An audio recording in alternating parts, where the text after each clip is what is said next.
Hey everybody, let's see, one second. Okay, so I think Twitch's audio is working, but the video is not working, so I guess we will not be streaming to Twitch again today. Let's see, let's get everything situated here. Trying to get myself in the position that I need to be at. Let's just turn that down over there. I think audio's working and all that stuff. How is it going, Anemo? How you doing today? How am I doing? I'm doing fantastic. I was trying to see if I could get Twitch working because we have 2 streams currently running. Well, technically it's 3 right now, but it's the YouTube regular, YouTube vertical, and then of course we're doing trying to get Twitch going as well, but I don't think that's working right now. It's having a problem with receiving the video. It's just basically black. So if people over there want to listen to the audio version of how to do a visual effect shot, I think that's probably not a good thing. So we'll figure that out later. That'll be something that comes in the time to come. But how are you doing, Nemo? How are you doing today? We're starting a new stream today. I'm going to be doing a whole brand new thing for this week. We'll see how much we get done. This is a pretty ambitious photo that we're trying to do today. We're doing a full CG render. It'll be a little bit of compositing as well because of the nature of the character. We're trying to recreate the Inside Out character Joy. Let's see, is it F3? Yeah, there we go. Joy, which she has these particles that are kind of coming off her on the sides here. But it's a pretty crazy render. I think today I'm primarily going to focus on building the CG, like the world. So we have to create these little memory balls that we can stick everywhere on the ground and all that stuff. But we need to be able to change the color of those, make them kind of procedural in nature and whatnot. So that'll be something that we're going to take a look at. Okay, great. Sorry, I got a message from somebody about a work-related thing, but I'm not going to take a look at that until tomorrow because I am taking a break right now. But yeah, so this is the render that we'll be creating today.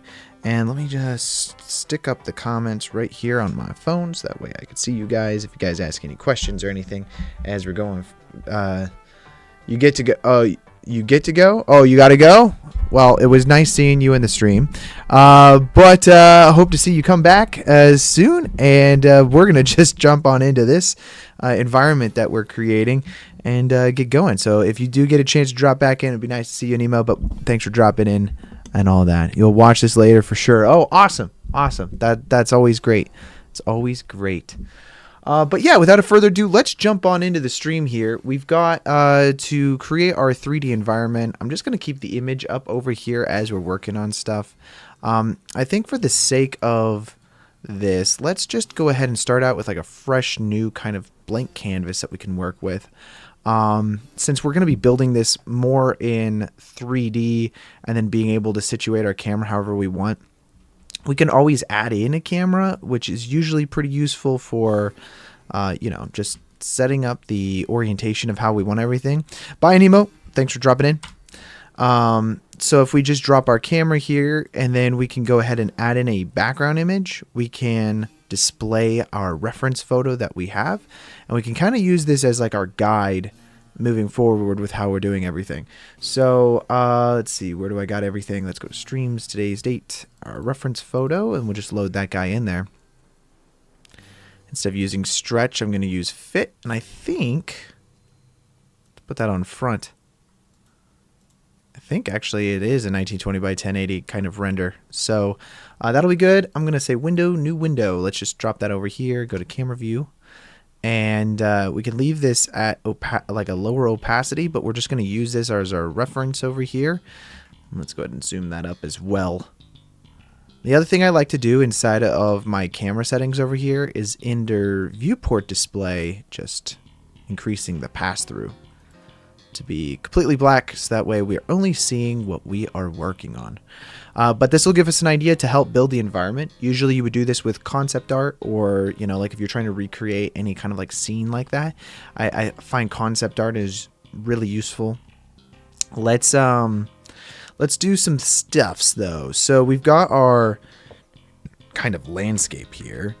We need to line it up a little bit with what we've got going on. Maybe go change our rotation right now. Let's set that to a 0 so that way everything is flat.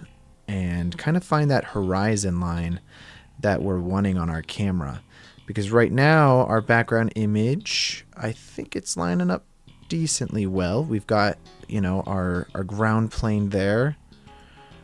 Just go rotate this again real quick.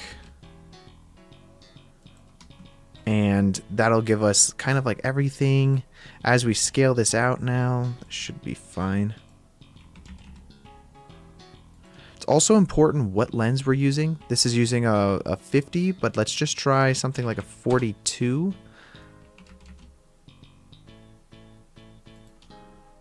Wonderful. Okay, great. And then next up, we know that Joy is probably about the size of an adult. So let's go ahead. Let's see, I don't think I noticed your description is wrong. My description's wrong? I have a wrong description? Let's go check that out. What is my wrong description on my YouTube video? I'll go check it out real quick. Did I forget to update it to, you know, what we're doing today?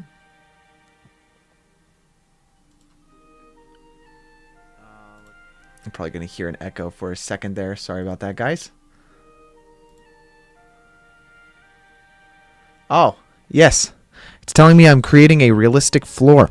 Hey, Hasselhoff, welcome into the live stream. You guys will have to ignore that. I'll change that later. Good catch, Ben. Good catch. I will change that later. You know, today I wasn't really wanting to, we're going to move this up by 1.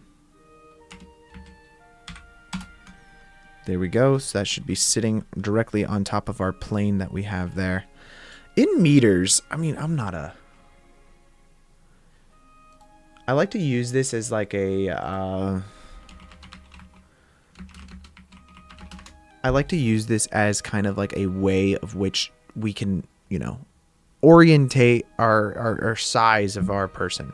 So thinking that she's probably like, I don't know, in American feet, that would be like what, 5 feet? She's like probably like 5'7" or something like that.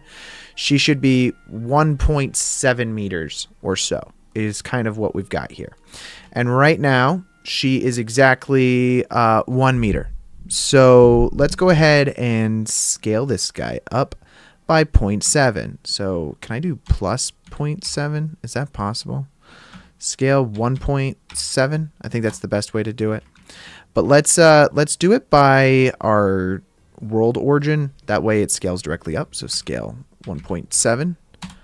That should roughly give us the height of our character here. And I'm only using this as like a reference just so we can be like position our camera appropriately. This really helps with positioning. You know, it allows us to know how tall our camera should be, so on and so forth.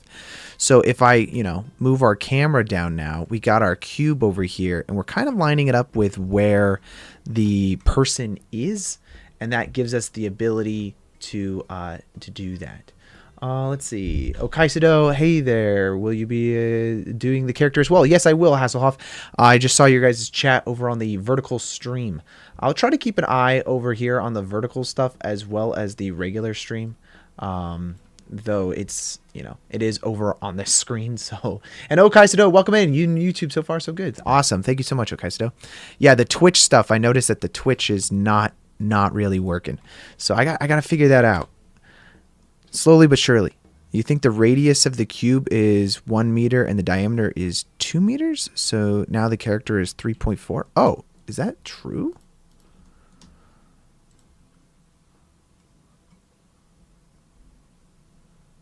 The scale is set to 1.7. Is that because... Wait a second. You might actually be right on this. So let's... I think you're right on it.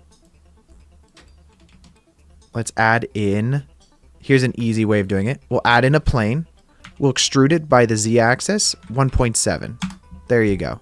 So now this is the height of 1.7. Rather than assuming... I thought the cube, for some reason, was 1 by 1. Was it not? I guess it... Oh, you're right. if I grab it and move it up by 1 meter, it actually lines the bottom edge of it. Yes, that makes sense. I don't know why. My brain did not correlate the two of those. Okay, so we'll do the same thing again with the correct height. The good thing about getting the size of your world down and making sure everything is correct in the size of your world is that when you use actual camera property settings for the depth of field and all that, everything is accurate rather than you getting kind of like this weird mishmash between the two. So it's definitely worth it to try to get the scaling of your environment down. Let's take this whole thing now. We only need it from here on over. I find that, you know, just creating like that pizza shape on the edge here is really worth it because then we're not, you know, using a bunch of land that we're not going to see whatsoever. So this is our image. Okay, that's great. So now we've got that set up for the height and location for everything. Let's start building out the environment around here. Recently saw a post by someone who made tank models and also mixed up the radius and diameter. All his barrels were comically large. Yeah, and I think like it's really important to make sure that you get the size down. One thing that's always hard for me, just as an American, is that we don't use meters, we use feet and inches. And I think you can change it to the imperial system within inside of Blender. But I always forget how to do that. It's probably under the preferences somewhere. And I could probably find it like right now and then just do it. And then I never have to worry about this again. But we'll work with meters though. Okay, we'll be proper and use the meters because that's the way the software is set up. Okay, great. So now that we got that all done, let's go ahead and start building out this environment. I have a feeling that we can model the environment decently quick and start getting on modeling the character this week. The interesting thing about this particular character is that it's not just a rigid 3D model. We've got all of these particles kind of coming off on the sides here, as well as like these speckles with inside of the hair and inside of the eyes. So it'll make for some really interesting shading things that we have to do. Yo, what's up, Quintessa, right? Yep, Quintessa. How you doing today? I'm doing great. We're just getting started on a new 3D model, which, by the way, guys, next week is the 1-year anniversary of me live streaming to YouTube. So I don't know what we're gonna do yet. If you guys have any suggestions for like a special live stream, you know, leave those in the comments below. And then that way we can do something really cool. I'm excited about it because I'm like, oh wow, this will be finally something that we can do. Okay, great. I'm seeing the bottom of the cube here, I think, which is not good. So let's move our character closer to the camera. Or at least something like that should be fine. How wide would we say this character is? I mean, let's just make it how wide we think it would look like here in the 3D viewport. If that's like the size of her head. She's like pretty thin. Have I seen Deadpool? Not yet. I think I'm planning on watching it this week. I unfortunately have been so incredibly busy as of late. We have this absolutely insane deadline for our film that I'm working on right now. And I've been working 10-hour days pretty much every single day. So like yesterday, instead of going to like the movies or anything like that, I laid in bed for a good majority of the day and just rested because my body was exhausted. I was so tired. I was like, I am just going to just lay down and do nothing. And that's not really characteristic of me.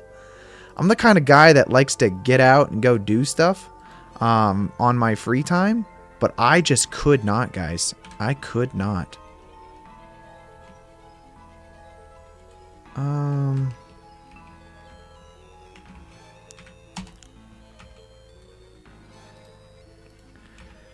I gotta, so I do plan on watching it hopefully sometime this week. Just makes it a little rough when you're working so much, but I am planning on watching. It is on the roster of things that I want to do. Okay, so that's one of our spheres. We can, I think one of the important stuff to do before we start making a crap ton of spheres, let's actually do the shading on one sphere. So that way we have it kind of created, and then when we start to duplicate everything around, we've got it. So we've got a memory orb. What do they call those in the movie? Memory orbs? Let's start actually creating some collections. So we've got memories. I'm sure we could probably use some particle system to put them everywhere. Honestly, that's probably the smart way of doing it. But do I do things the smart way, or do I do it the lazy way? Character position. Character POS, which is just a piece of shit, or position. We'll just put that under our reference for right now, and I know that I'm going to forget later, so we're just going to turn off the render of this collection here, so that way it never renders anything that's inside of our reference area. It's just going to basically be viewable inside of our viewport. And then we've got our plane here, so let's create another new collection that we will call environment. I'm probably going to put that above our memories location. There we go. Above our memories location. And then we can call this ground. And then we'll go ahead and throw the ground under the environment. By the way, Hasselhoff, how did the vertical stream look when you were loaded that first? Is everything playing okay over there? I mean, I don't even know if it's preferable to view things in vertical. I don't watch live streams in vertical. I've never really watched live streams in vertical, but yeah, let me know. I'm also gonna duplicate this just because she's holding a memory in her hand, so it's a nice reference for us to just grab this and move this over and see if roughly this is the right size. Please instance the spheres. It's even use the Geo Nodes with the instance in the points, and instance the points in the mesh line with multiple points. Oh, okay, I could do that. That's actually pretty easy to do in geometry nodes. Let's grab this now. We actually can determine how close we want our character to the camera based off of this. We know she's holding that sphere, which should be about that. Perfect. I'll go ahead and delete that. We're just using it just to see where everything is. Now we've got ourselves a single sphere that we can use later inside of our kind of particle system setup. There's a couple things I want to do now that we've got everything a little bit more organized over here. Let's create camera. I'm going to create another new collection called lighting. The vertical looks fine, but somehow was in the vertical chat while using the horizontal live stream. What? That's crazy. And then inside of our regular lighting here is where we'll put all of our lighting details later. But let's go ahead and work on our memory orb. There will be a couple things about this memory orb that we need to think about. First of all, let's create a new material now. And this new material we'll call outer surface, I think. Orb, and then we'll call this outer surface. Surface. I can't spell surface. It needs a U. There we go. So we've got our orb outer surface. And then let's go into edit mode here. And then let's just go to side view real quick so we can easily see this in wireframe mode. And I'm going to just duplicate everything and then scale it down ever so slightly. Okay. Now, on our interior that we have here, let's go ahead and create a new material that we will call orb glow. And I think maybe I'm not quite sure about this yet, but let's go ahead and just make it its own separate object. We'll delete the outer surface, and so that way we've got glow, and then we've got our outer surface that we have here. On our visibility settings here, we want to make sure that we are inside of cycles, guys. So swap over to cycles, use GPU. And then inside of our visibility settings, let's turn off shadow. It's great. Now we've got our memory orb. And let's label this stuff. So we've got our memory orb, and then let's call this outer. Is it? Oh, God, I can't spell, guys. It's fine. You just have to put up with me not knowing how to spell, all right? And then we'll call this inner, outer and inner. I believe it's 2 T's for outer, so let's just do that. I probably am incorrect on that, but it doesn't matter at this point. Now, with our outer and inner selected, let's go ahead and add in our nodes. So I'm going to set this to go view this object real quick. We'll go ahead and put it in render view so we can see what we're doing here. The next thing we're going to do real quick, let's go to HDRI Haven and load in a nice HDRI that we can just use for visibility right now. So let's use this Autumn Field Pure Sky, which honestly probably will work for everything that we have going forward. So let's just download that. Put this under a material and HDRI folder for organizational purposes. And inside of our environmented settings, let's set this to environmental texture. And I'm going to go and open that up real quick. Booyah! Now we've got ourselves a nice texture to work with. And this will work really nicely for, you know, seeing our reflections and seeing how our light is interacting with everything. The other thing I really want to do real quick is let's just roughly create the ground, because that's also going to really depend on how the rest of the environment or how the rest of the sphere is kind of like interacting with everything. So let's go ahead and do that real quick.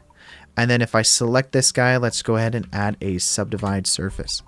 By the way, to answer your question, Quintessa, yes, I am compositing on a feature film right now. It's a horror film, and it's really exciting, and it's quite a bit of work. But I'm a VFX supervisor by day is what my job is. So that I'm VFX supervising a job. And so there's a lot of shots that are going into it. We have hundreds of shots, obviously, on this horror film, and it's really cool. I'm really excited about the work that we're doing on it right now. So, okay, for this outer, let's go ahead and swap this over to our shader editor, and we're gonna do some stuff here. Let's go ahead and add in a glossy BSDF. And then, let's see, let's turn off the roughness here. And then let's do a mix shader, I think. And then let's go ahead and make this transparent. Oh, you know what? Let's not do glossy. Here's what I'm thinking. Let's do glass, just use straight up glass BSDF. And then let's go ahead and make sure that roughness is set to nothing. And then our IOR, will just have that set to like a 1 right now. Or a 1.1. Something to give us like that reflection that we're getting there. Beautiful. Now for our environment, let's just go ahead and lessen the amount of light that we have on our environment that's going on here. And then let's go ahead and add in a light. Specifically an area light. So that way we can hopefully get some nice lightings.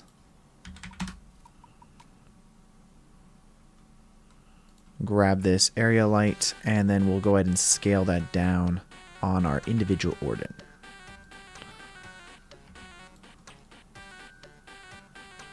But ideally, we want this to get that nice reflection that we've got in there.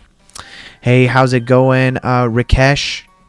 You're new? What are you making in Blender? Today we will be recreating a shot from inside out is the goal. That's the goal, guys. Let's grab this inner here, and we're just going to for right now, if we set this to just like a really dark color, we can see our reflections a little bit easier. We'll see this like really ugly square that we've got going on. If we select our light that is shining onto our sphere here, we can change this from square to something like a disc, which will give us like a circular kind of reflection that looks really nice. And then we can change the size of that to get a larger size disc over here. So I might just increase the brightness overall.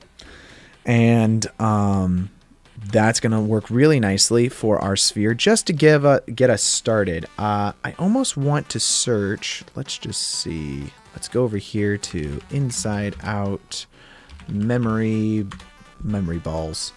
We're just going to look up an image of like a closer up version of it. I don't want to get any of the memories on the inside. Am I a professional? Yes, I work in the film industry as a visual effects supervisor. These live streams are just fun little things I do on the side, though. Let's go to open this image in the new tab. And yeah, this is pretty low quality for reference. Okay, we'll go with that. I'm going to keep this image up just for now, and then we can, move from there. Now, our inner ball that we have going on, we're going to want to have a different texture on it. And we can do this, several different ways, but we're going to try to do this procedurally as much as possible. So let's go ahead and go back to our environment here and just increase the light to like a 0.5. Or maybe even a 1, I think. And then on the inside, this base color is the thing that we're going to want to mess around with the most. So first of all, we can increase our roughness all the way on the inside of our ball here, because we don't need the specularity on the inside of the ball since we have this outer kind of a reflective surface that we're using. This is the same type of concept that we would use if we were trying to do like eyeballs or something like that. You think a rough colored glass material with a glow on the bit on the inside could work? So that is going to be part of it, but we have a reflection on the outside. So the reflective surface is on the outside of the ball, and then the one that we're doing on the inside of the ball is going to be another glass material with a glow from the inside. And actually, I'm thinking that we could probably do this as well with using a different type of light source on the inside, but let's get to that. We're jumping ahead here, okay? So let's use a glass BSDF to start with, and we're going to be messing around with this color material.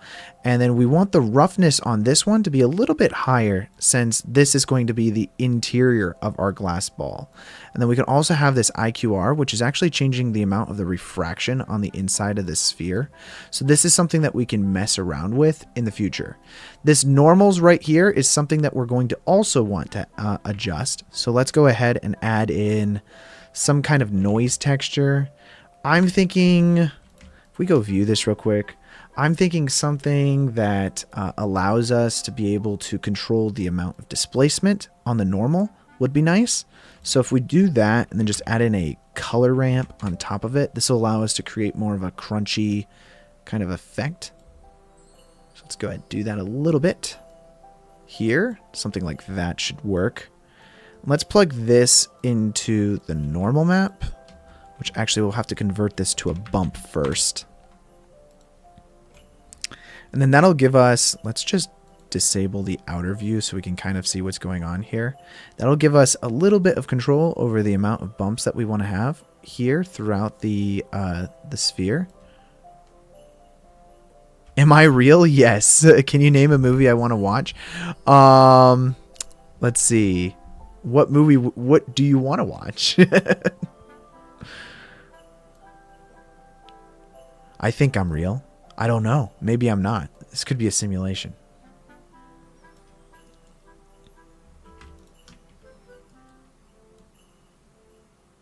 I'm going to scale this up also just to give ourselves a little bit more to work with.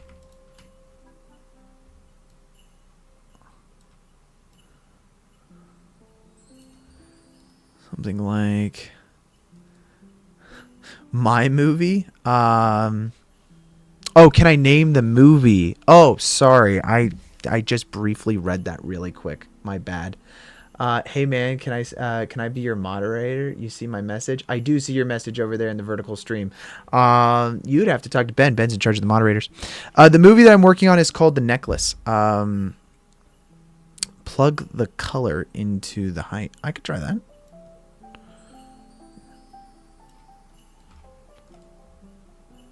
Into the I think I was plugging it into the wrong thing there. So the color into the height, and then into that, and then booyah, and then there we go. Sorry, I'm been spacing here, but yes, that is totally the right way to do that. Thank you, Hasselhoff, for catching me there. I think let's see, let's just control a little bit more of the amount of contrast that we're getting here, and we can change the valleys a little bit by bringing the grays upwards. And then lessening the amount here as well. And then inside of the color, we're going to want to do kind of the same thing. Hello, Connor. I was in the vertical stream. So weird. Yeah, well, okay. My bad. I have 2 streams going. I don't know if maybe, I don't know. If you guys like the vertical, you got the vertical. If you don't want the vertical, then, you know, I'm trying it out because YouTube keeps yelling at me about doing it. So I'm like, all right, fine, I'll do it. You know, let's just see how it goes.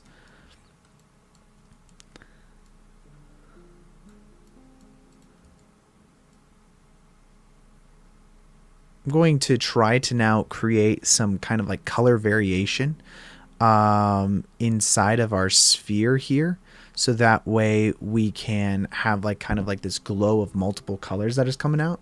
Granted, the colors are going to be very similar in nature, so if we go look at that inside of our reference here, we have some darker reds and some brighter, well, I guess oranges, as well as the yellows and purples. All of those colors, it's kind of gotten like that marble feel to it. Am I seriously real? Because no one teaches like that about Blender. What am I doing that nobody teaches about?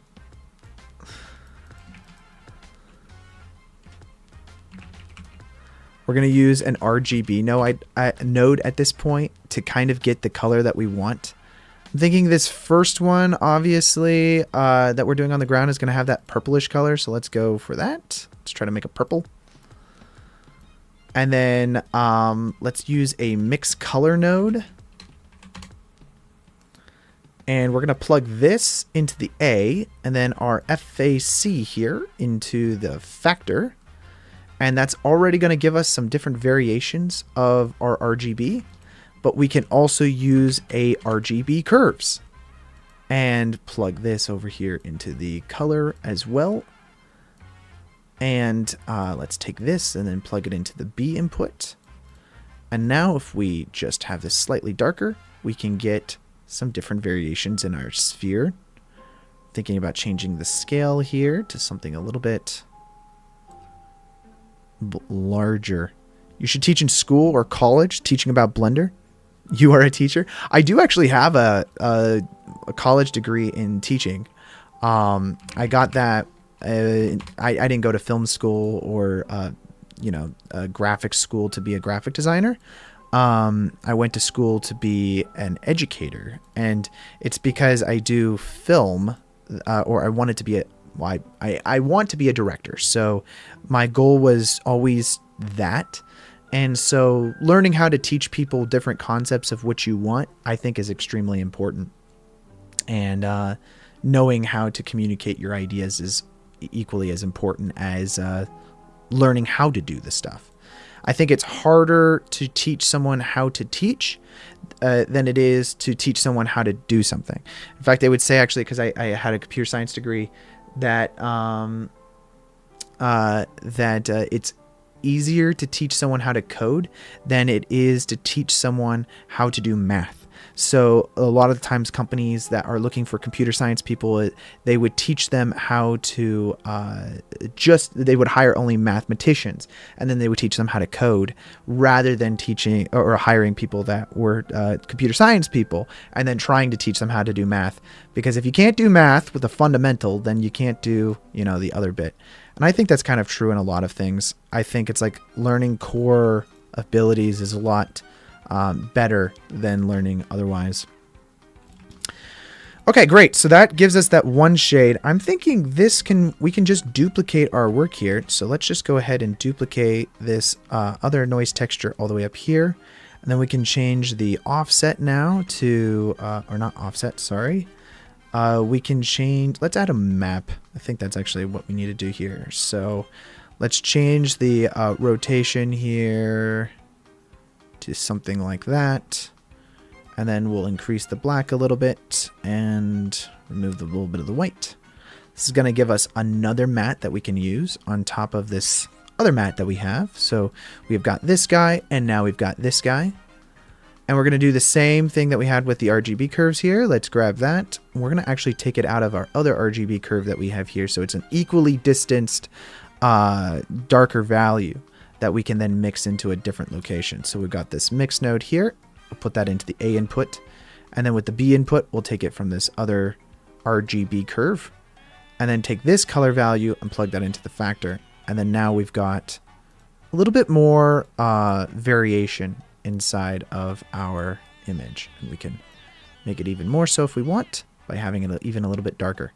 We could also go a little bit lighter, so that way we have like a lighter offset of our sphere, but I'm thinking a little bit darker might be nice. So let's do that. And then,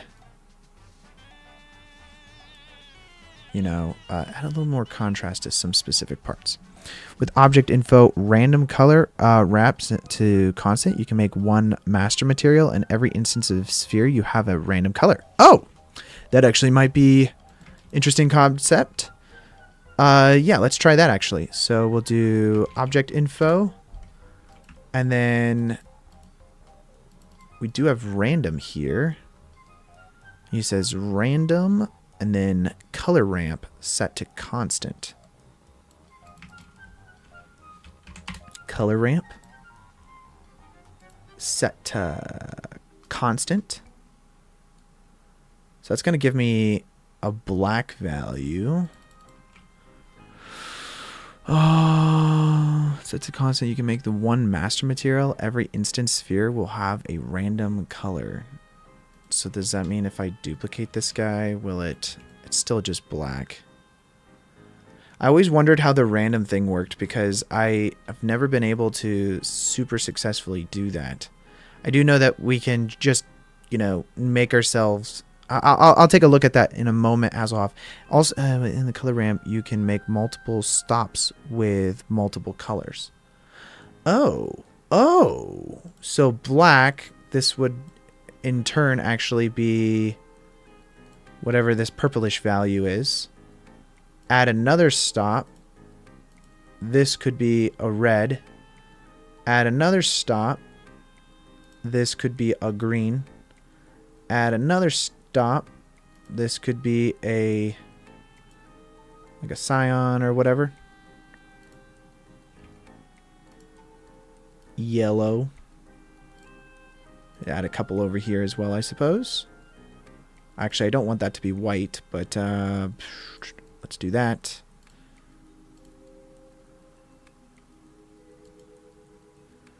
Do that.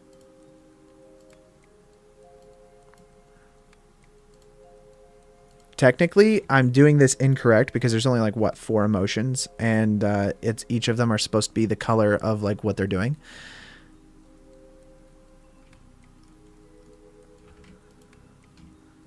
So that one's green.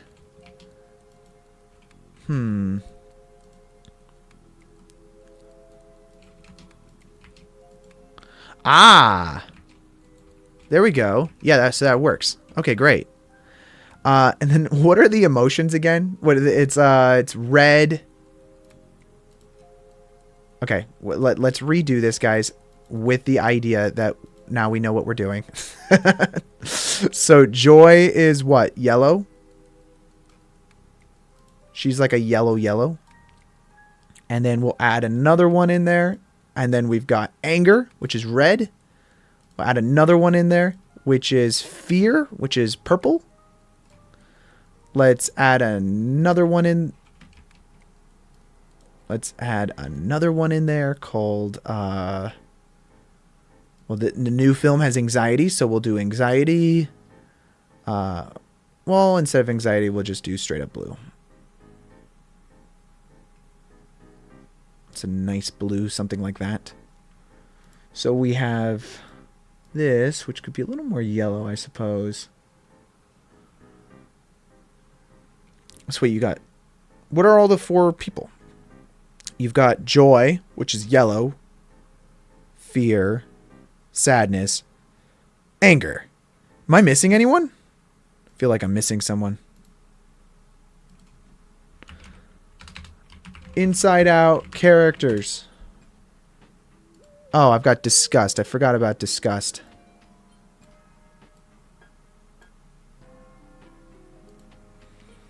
So we'll just add an additional in here, and we will call that disgust, which is going to be green.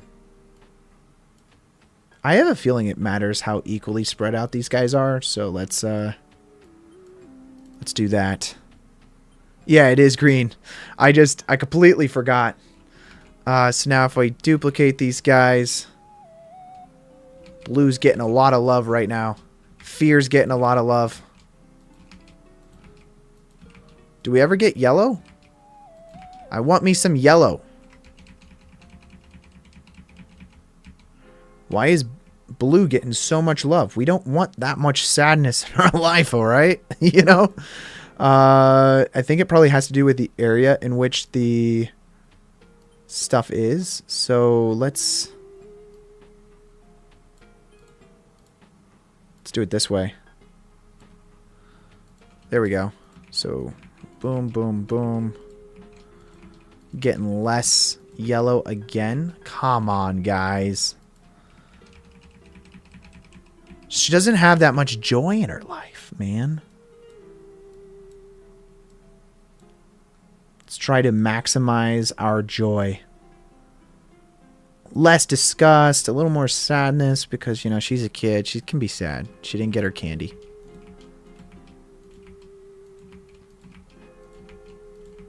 Hey, that's a good... I feel like that's a good amount of difference. Press Alt-D for duplicate. Yeah, well, you could press Alt-D or you could press Shift-D. What does Alt-D do? Alt-D does the same thing? Yeah, I just press Shift-D. Okay, great. So now we've got this color here. Let's plug this color into our RGB color there.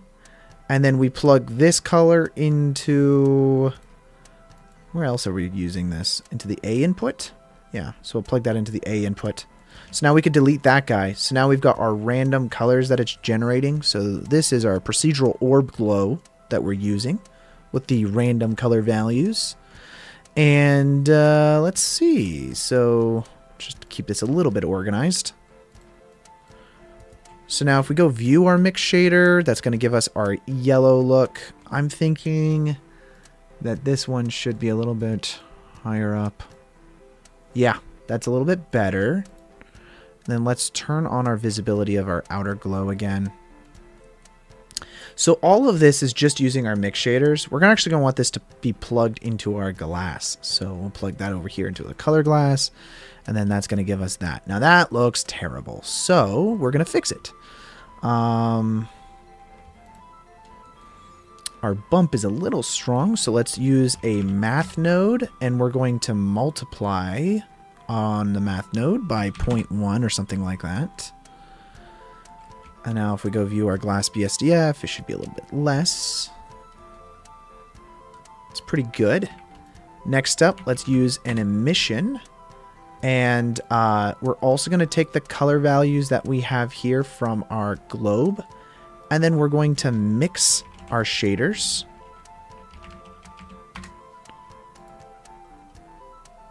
With the emission into it. So that's going to give us a little bit of a better globe to work with. I'm thinking that's working pretty nice now. We're getting there. We are getting there, guys. Our outer sphere that we have. Let's see. What does invert do for us? I'm getting some weird clipping things that are going on here. What is the clipping coming from? Maybe if we go to this and then we just apply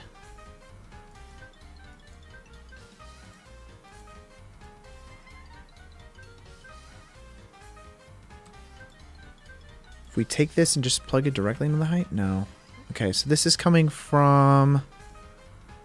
Let's go to our settings now, and if we turn our displacement, it's set to default. But if we go to settings, we can change it from bump to displacement only, or to displacement and bump.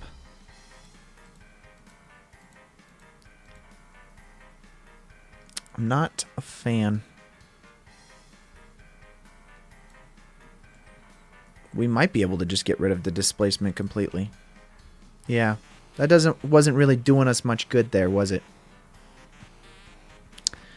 Okay, great. Next up, we are using a glass shader here, and the reason why is if we add in a light on the inside, let's just do this by... Well, okay, we'll do it by using a UV sphere. So we're going to just add a UV sphere on the inside of this ball here. And if we just scale that guy down, let's use this. Let's call it memory orb. And we'll call this glow. This will be on the inside of our entire memory orb that we've got going on here. Let's go ahead and change this to an emission. And if we scale that guy up, we've now got ourselves a glow from the inside of the orb. Now that looks terrible. So we can fix this by going ahead and deleting it to start with. And instead of using a sphere that we would have on the inside, let's use a plane. And if we scale that plane down, we're just going to scale it to the inside of our sphere here. And let's do Control T. Well, that used to be the shortcut. I actually don't know what the shortcut is anymore. I think we can do constraints, and then we can say follow. Where's that at? I want it to look at the camera. Got camera solver, follow track, copy rotations. I don't want to copy anything. On track 2 is probably what it is.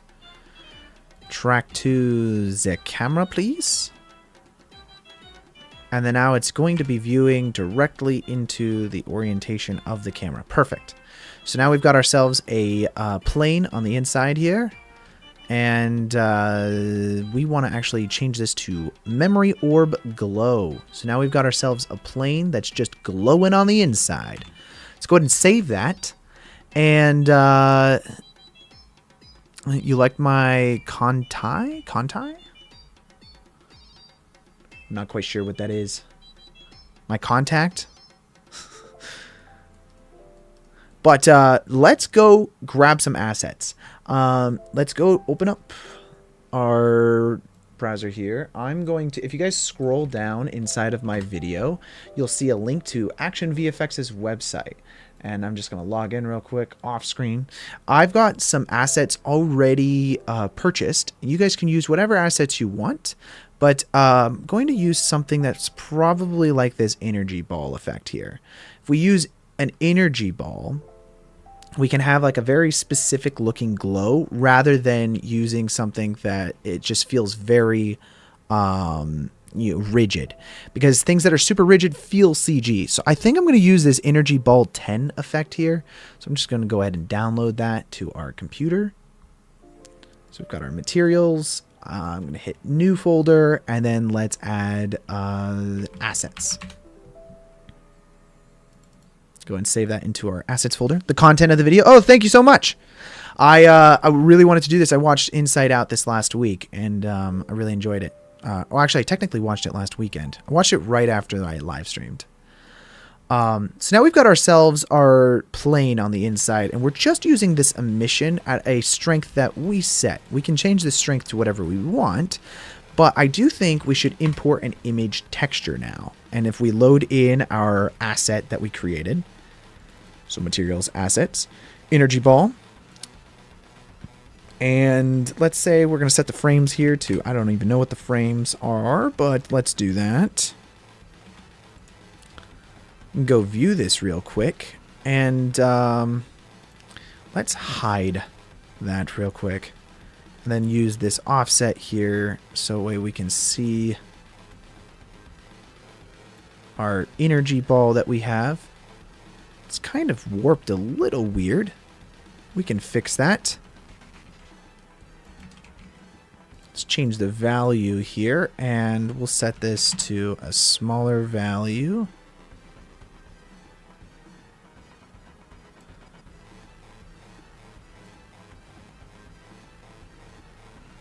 Just kind of do this manually. We could also do this, by the way, just by going into UV editor and fixing it. But I don't want to, so do whatever works best for you. I'm lazy right now. And you know what? I am less lazy this second because this is now turning into more work. So I'm going to delete the mappings that we have here, and then I'm just going to load in our UV editor. And if we go into edit mode, we just got to grab this thing and scale it. I also think we need to scale it outwards like so, and then just position it properly. You see how fast that was if I just did it correct the first time? Get out of edit mode, and voila. It's basically just an image file. Now, this is actually going to animate, so if we were doing an actual shot, this would work totally fine for everything that we're trying to do. But we're going to use this, specifically the color here. And I'm wondering, actually, what does the alpha look like? Oh, that's pretty cool. I actually really like that. Let's go back over here to our UV editor and fix our UVs so that it doesn't clip off the edges. Just scale that out. Beautiful. And just move that over there so I don't have to do that again. We're going to use the alpha now and then plug the alpha directly into the strength. And then we can go ahead and view our emission node. And that should work pretty great. Now let's add in a transparent BSDF. And if we do a mix shader now, we can mix between this guy on the A and the transparent on the B, specifically everywhere that the alpha is. Which looks like I actually just inverted that. Voila. So now we've got ourselves a glow that's happening there. And again, this is our glow effect, so it shouldn't be casting any shadows. So we want to make sure that that's doing that correctly.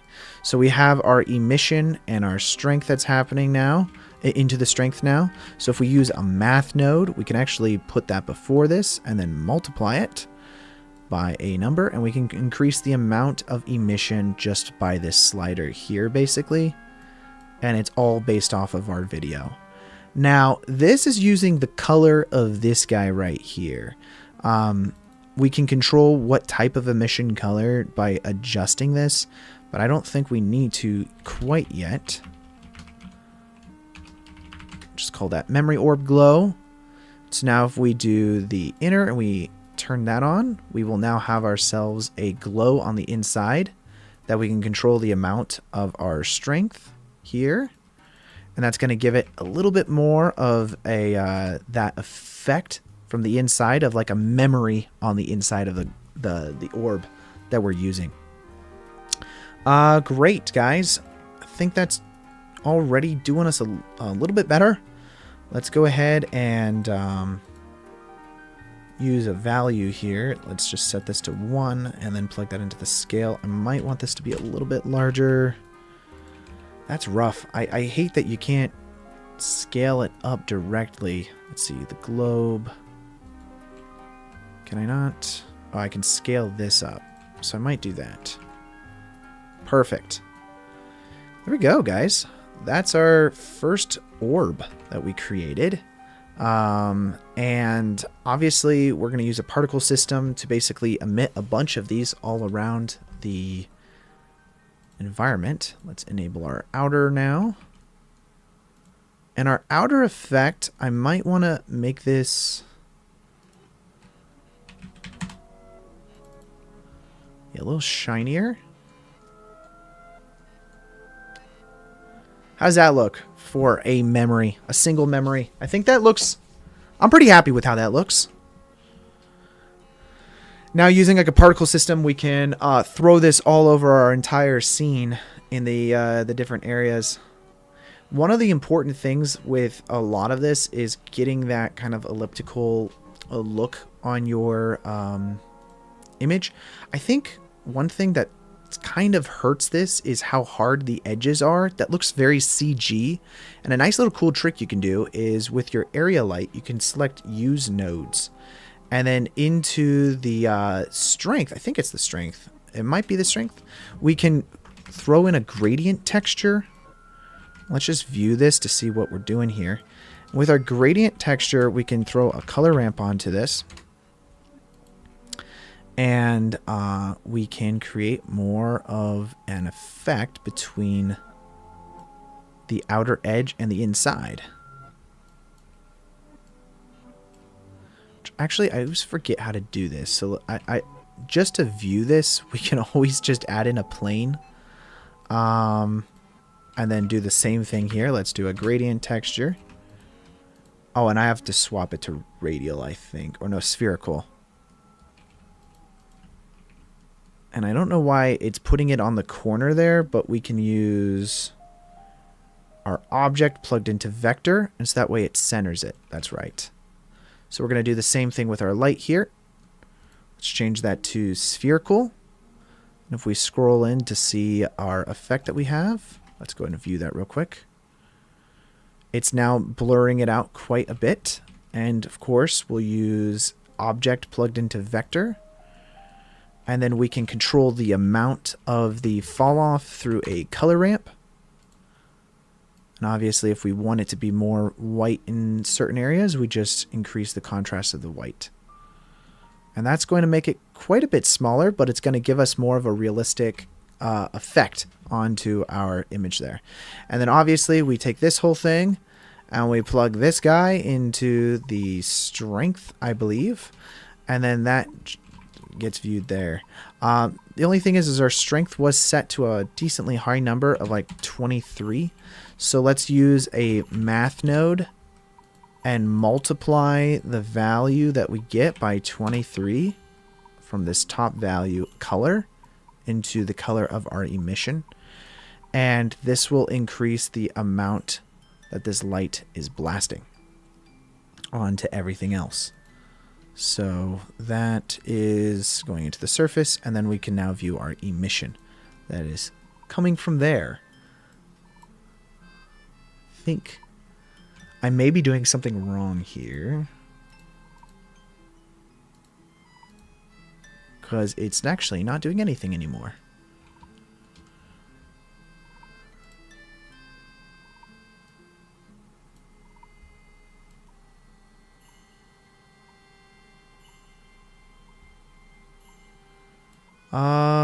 Let's see. Let's make that constant.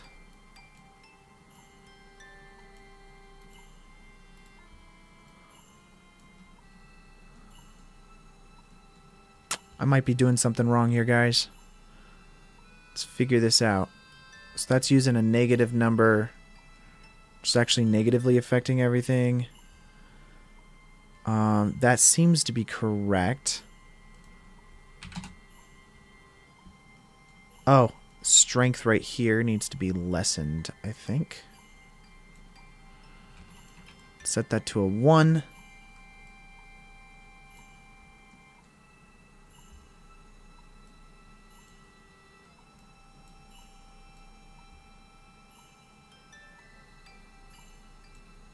It's weird that that's still incorrectly doing that.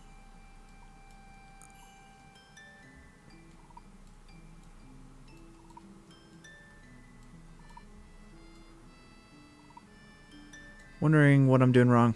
I'll have to look into that, see how I can fix that later, because I think that's not quite exactly doing what I want it to.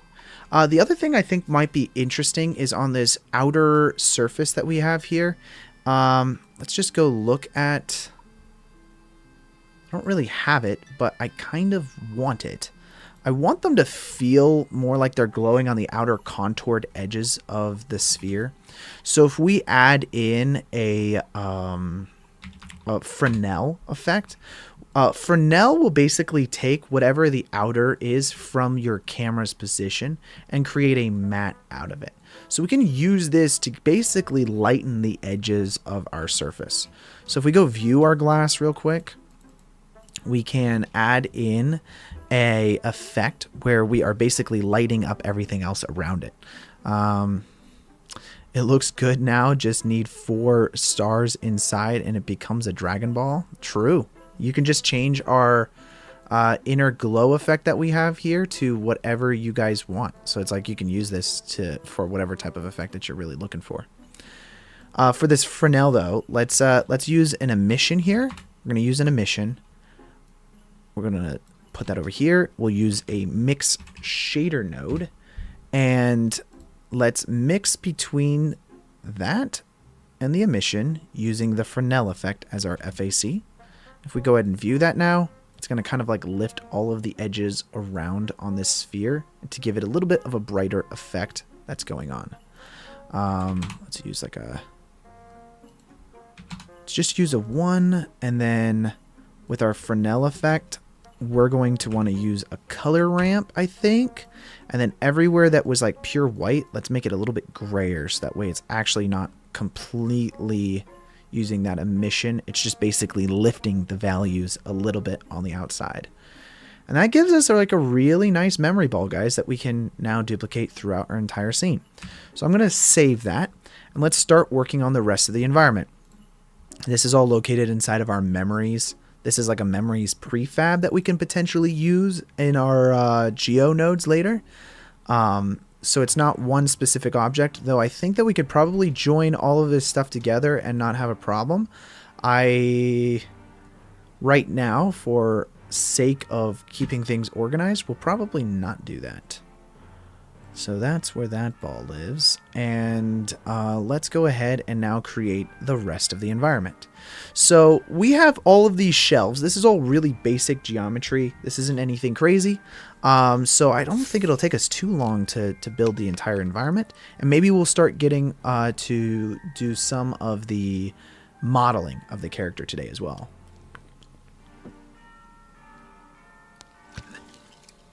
I just spilled water all over myself. Why do I do that every week now? This is like a common thing that I just do. I'm just like spilling water all over myself. I'm just so thirsty, guys. Talking all this time. Oh my gosh. All right, let's go ahead and start getting into modeling some of this environment. We could probably turn that off now from solid view, and then we can just get into doing what we need to do. Let's use 3D viewport over here and start working. So let's build some of the shelves. I'm going to minimize this just so we can see our reference image as we're working on it. Let's add in a cube now. Just kind of line this up a little bit.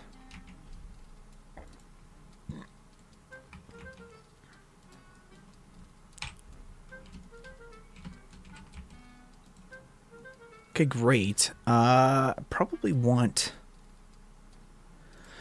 actually want to be able to view it from camera view. And then let's turn on this now. There we go. And let's start working on building some of these shelves. And we could use like a Bezier curve probably throughout the entire thing to place everything. Let's see. That's going to help us determine that this should be a little bit closer.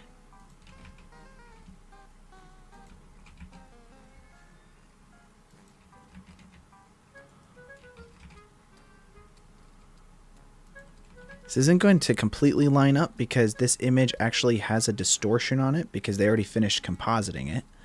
But it'll allow us to like roughly get everything lined up. So one of the annoying things, and I haven't figured this out yet, is how to do like, I want to view through the camera in Blender with distortion, but I haven't figured out how that's possible yet.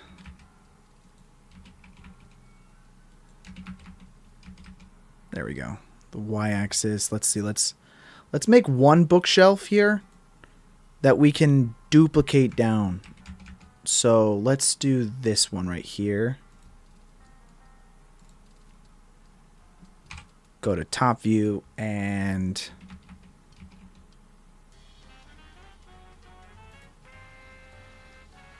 see, it's going behind our reference cube that we have. So let's Let's hide this reference cube. We don't need it for right now.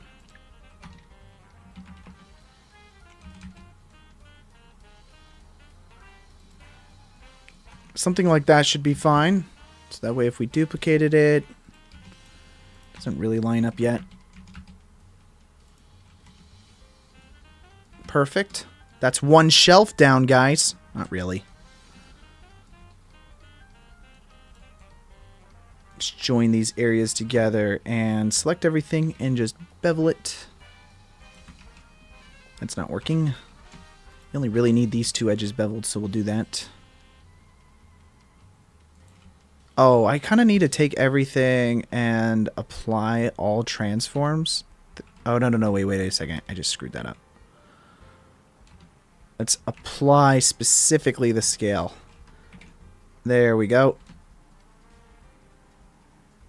I think that's a good size with a little bit more. There we go. The reason why I don't want to apply all transforms is because this is rotated on the z-axis here, and I still want to be able to grab things in the normals that are associated with the direction that it's in. Let's do a shade flat for right now. It's not really helping me. I think we could do shade smooth by angle, and that should do a better job. And then now we can go in and use an array to basically create all of our shelves. So I'm going to do the bottom shelf first.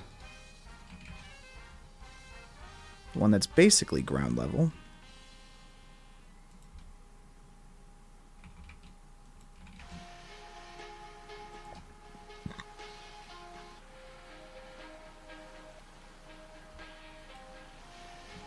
I will say there's a little bit more of a bevel between the ground and it, so we should probably compensate for that.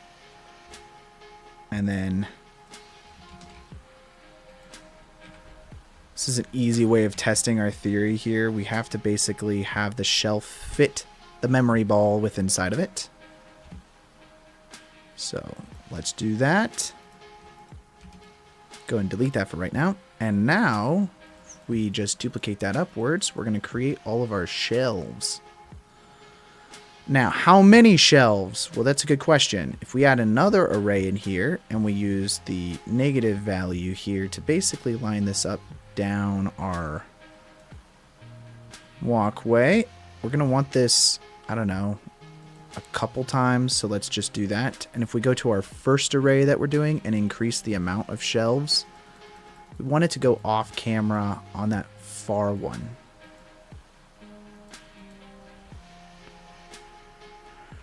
Looks like a good enough amount of shelves that we've got going on there. We're going to remove the duplications. Perfect.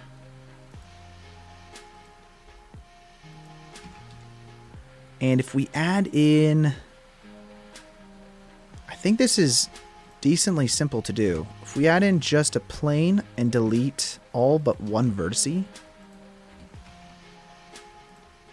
we'll just move that all the way to the center of our bookshelf, probably a little bit towards the front of it.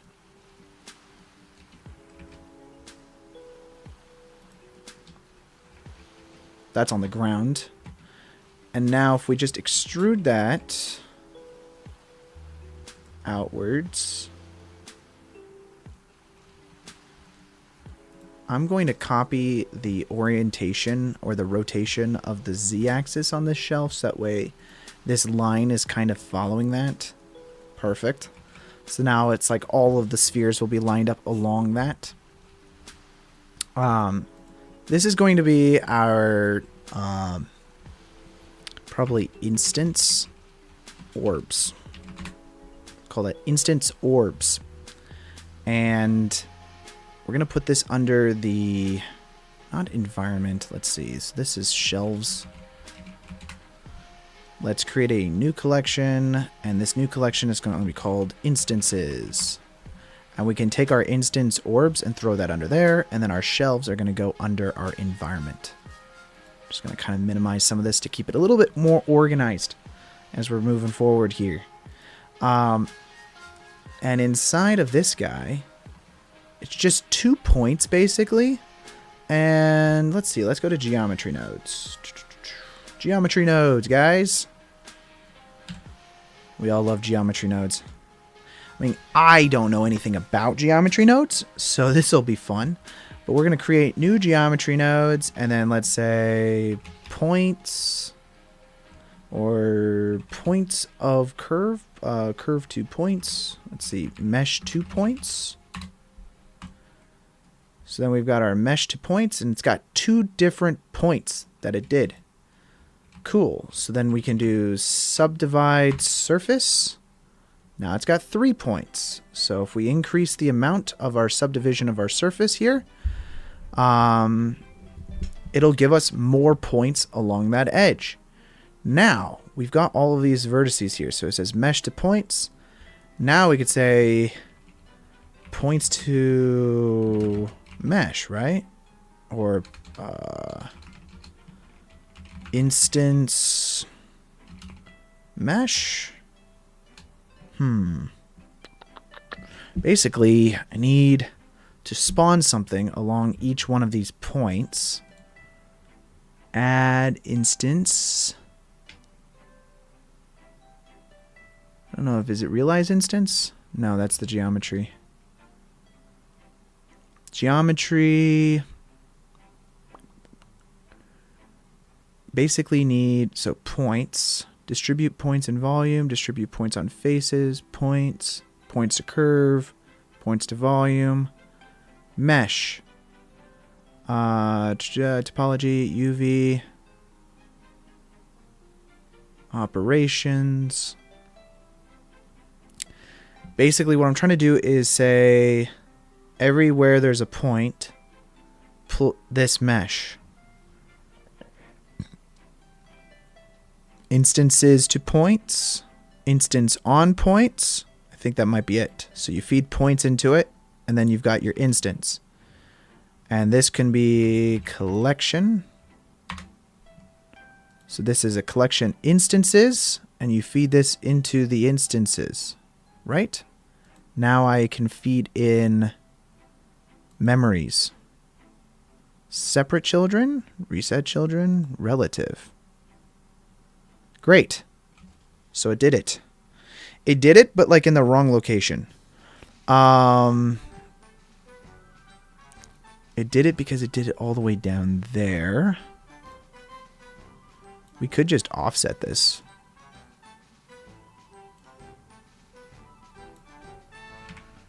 We can offset the location manually. It's not the worst thing in the world.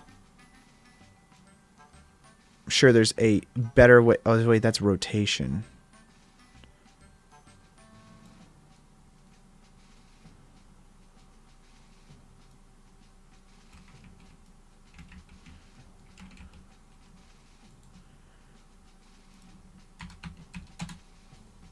Okay, instead of rotating it, we could just... Oh, no, you can't do that. Okay, so wait, instance... Let's do transform. Do they got transform geometry? And we can translate it over. I should probably figure out why it did that rather than manually fixing it like this. But you know what, guys?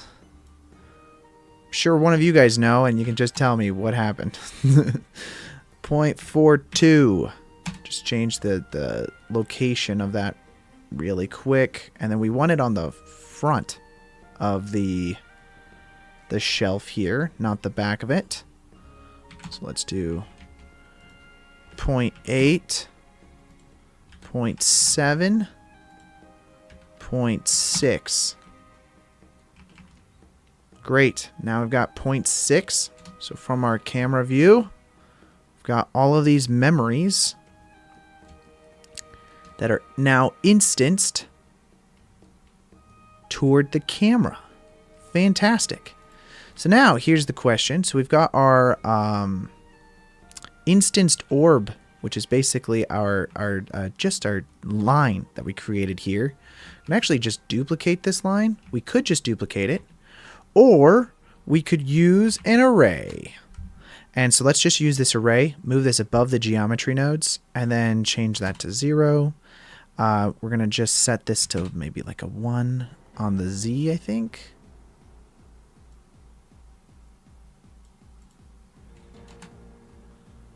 What relative offset? Do we want relative offset? Constant offset? Let's use constant offset. 0.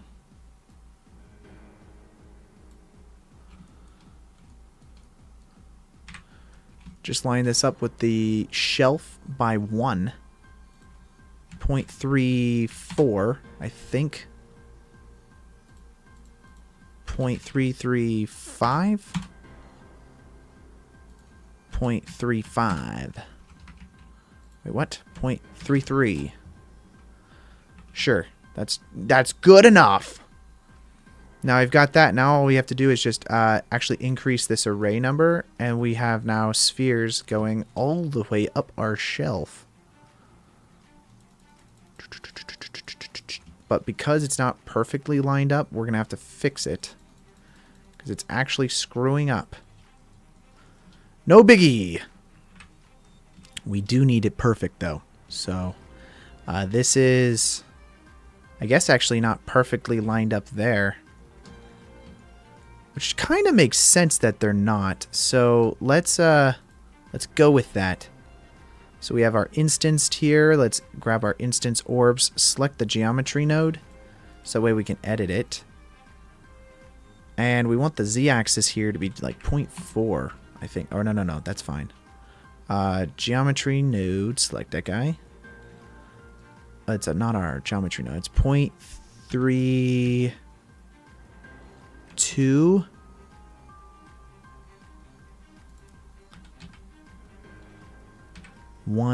18.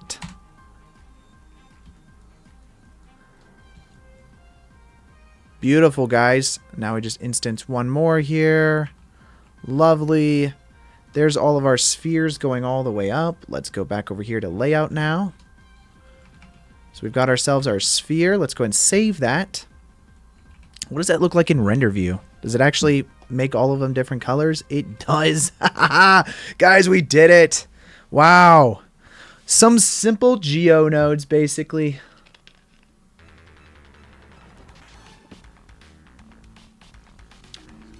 I'm being careful with how I drink now, so that way I don't spill myself.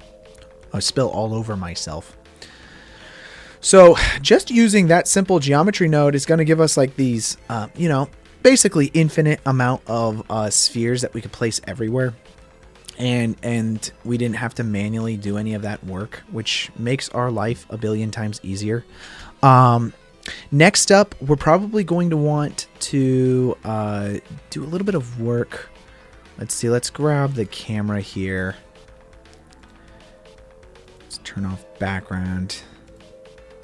Yeah, let's work on the rest of this shelf just to give it some nice kind of like modern feel. That's one of the things that's pretty interesting about our photo here.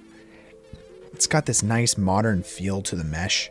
So let's go ahead and do that. Let's add in like a cube. I'm thinking we'll just roughly block this thing out first.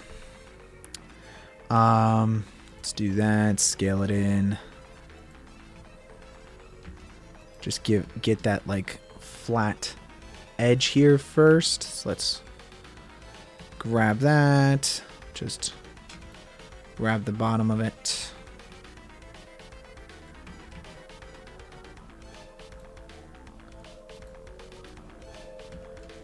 Have that go all the way up.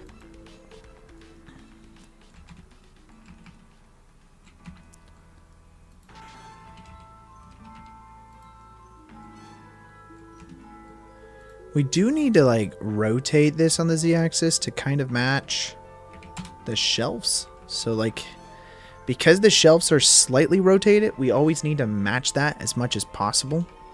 So, which isn't too bad.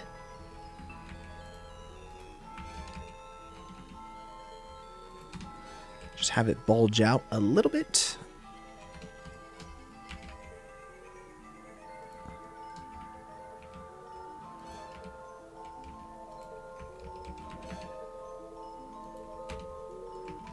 just to give it a little bit of a feeling of not feeling too perfect. You know, it's just got to have a nice, I feel like sharp edge to it is the best way to describe it.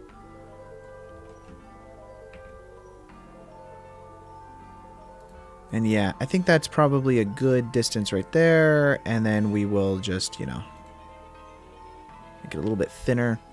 We just have to extrude these guys outwards. So, probably something like that. Oh, whoops. And then grab this edge here, just to bring it in.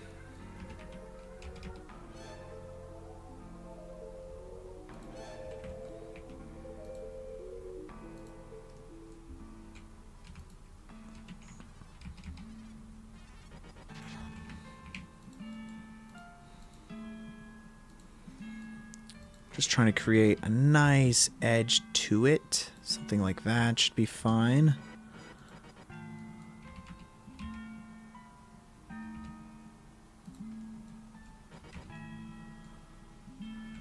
Okay, great. I kind of want to subdivide surface, but I know that's not going to do us super nice. So let's just bevel the edges a bit if we can here.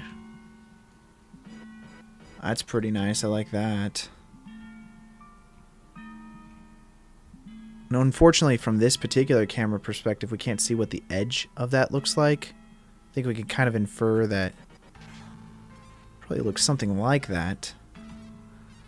And then now, if we go ahead and just like bevel everything, we're just going to get edges here. So we'll just now shade smooth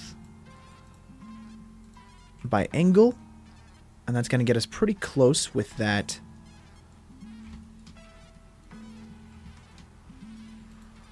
And let's just grab this top one. I really think it should probably go in the most all the way up there. And we'll grab this last guy here, and then we'll just bevel everything here. And it doesn't create great topology, but it at least gets us the shape that we're going for. So make sure we're always selecting shade smooth by angle. And then inside of our bevel settings here, let's increase the segments. That way it's not feeling too flat. Okay, great, guys. I think that's pretty good there. Next up, I might... Let's see. Let's grab this whole thing. This whole front bit anyways. And let's just make it all a bit thinner.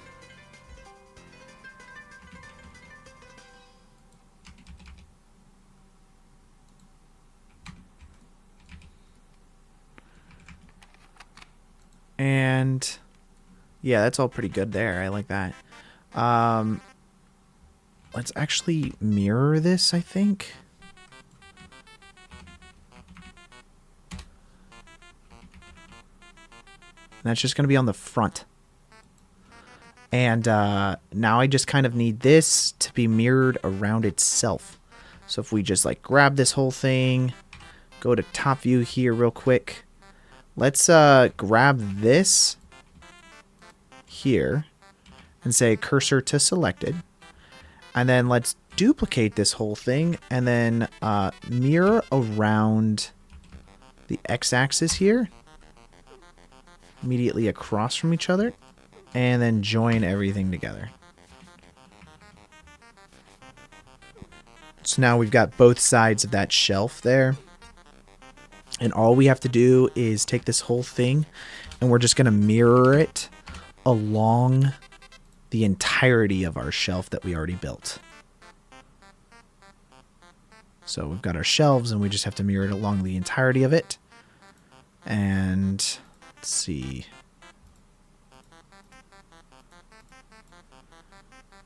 It is actually not doing a great job.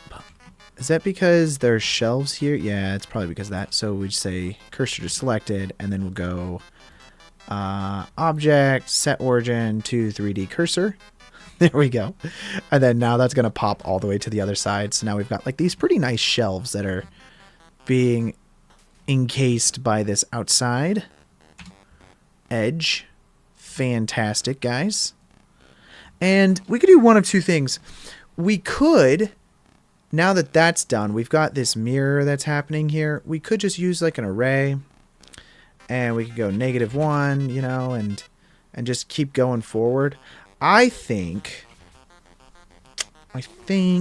the best bet for us is to not...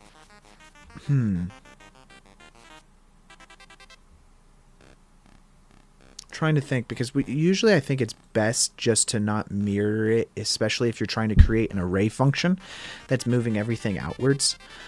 So we only need one edge here. So like, for instance, on this guy here, we already have this array that's just going vertically here. Now it's all about, I think, because we're having this curve here, I might not want to use an array. We might just like duplicate everything manually.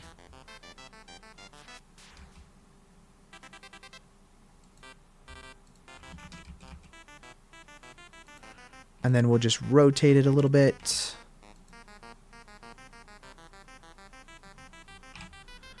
Okay. And then we'll do the same thing again. Grab that whole thing, rotate it a bit. And so if we open up the camera now, just so we can see what we're doing here. Let's see. Camera perspective. Let's go ahead and grab our camera and then just turn off the visibility of this. Or at least not as much of our visibility for our background image. Let's see. More like that. And then we'll just do one more. Duplicate. Rotate that around.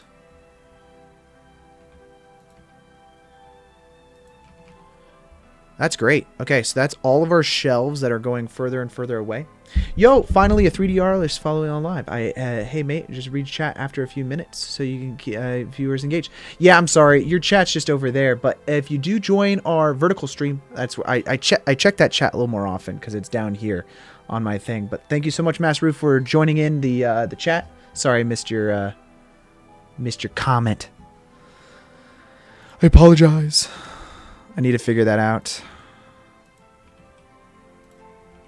I think the trick is going to be I need a monitor, like a third monitor, like right here. Because like right now I'm using my TV that's over there. So it's a little hard to keep up with the chat, especially when you're working on stuff. No excuses. We must be better.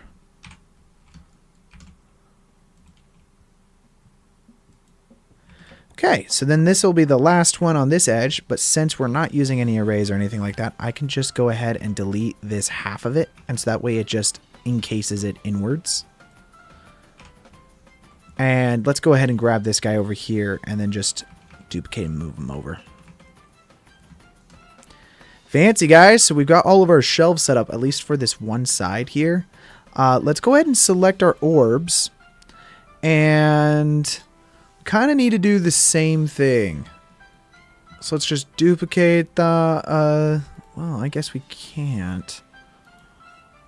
We've got our instanced orbs. Let's go into edit mode here. And just duplicate our instance here.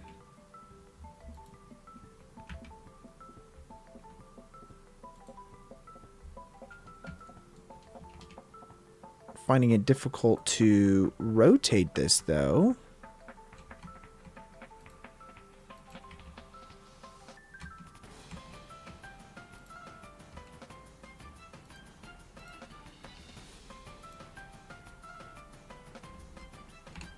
And then we'll just duplicate that again over here to this other shelf.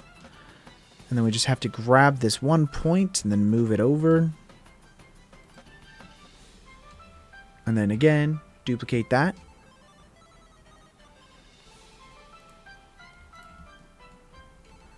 Then grab this down, and now we've got ourselves a bunch of spheres all the way, guys. super easy way of creating all of those memory spheres. So now if we go to render view, it's going to give us all of those will be different colors, hopefully, and we don't have any duplicate patterns because it's randomly orienting everything and color coding it and blah, blah, blah, blah.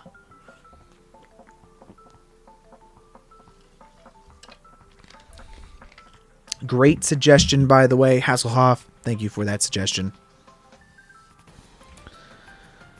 Okay, let's go ahead and save that. Now we've got ourselves our memories, at least on that portion of the image. And we can create the memories on the other side here as well. It's basically the same thing that we already have, but just like moved over. Before we do that, we could probably get into doing some shading here. Although I actually don't think it would be that difficult for us to just duplicate this already to the other side. So let's go ahead and do that real quick. Just grab that, move that outwards, and grab these shelves.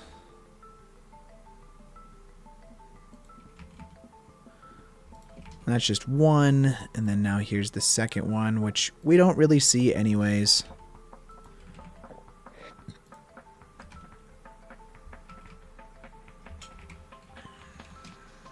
And we'll grab this.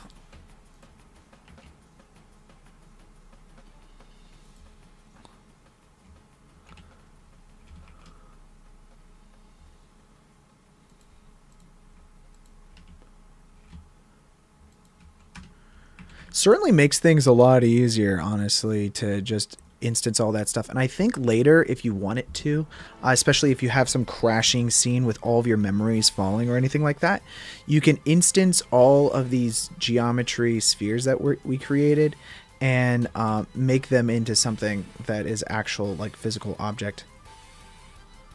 Let's go ahead and render it. With our orb light that we have here, that we already created, let's go under our lighting. We have this area light that we made. Now, it worked perfectly for our one sphere, but it's not going to work for every single other sphere that is basically duplicated, because obviously there's not infinite lights on everything. But we could do that if we wanted to. So let's go ahead and work on that real quick. So under our light here, we have our data set settings right now. We can actually set this up so that it's only emitting basically the specularity, the glossiness, not anything else. So we'll just disable diffuse, we disable transmission and volume scatter in case we actually do any of that stuff later. And then we can place this area light under our memory orbs. So now it's actually going to create a crap ton of these lights, each individually throughout the entire sequence. And let's see, under our memories, we're just going to want to make sure that this is not rendering our memories because we have, holy crap, this is so much, guys. Now this area light here, let's actually hide it. Is that possible? Can we hide it, please? There's just so many. I might customize. Let's grab relationship lines, light colors, extras. We can turn off extras, I suppose. And now we're going to basically have lights throughout our entire scene that are basically lining everything up. So, let's see. Let's do that real quick. And let's turn on render view just to see what that looks like.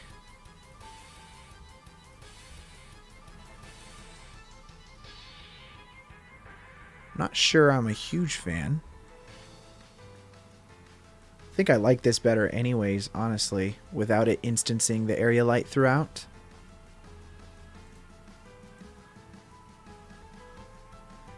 Yeah, let's turn that off for now. We're not going to use that area light for right now. Let's work on texturing this environment. It does feel a little claustrophobic, does it not? I suppose it's probably supposed to, right? What is this line right here?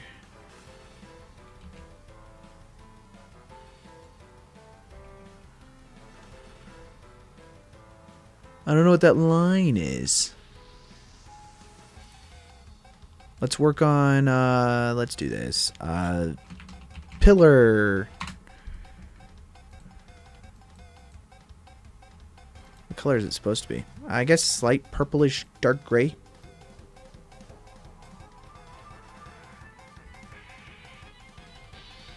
I'll take out a bit of the saturation here.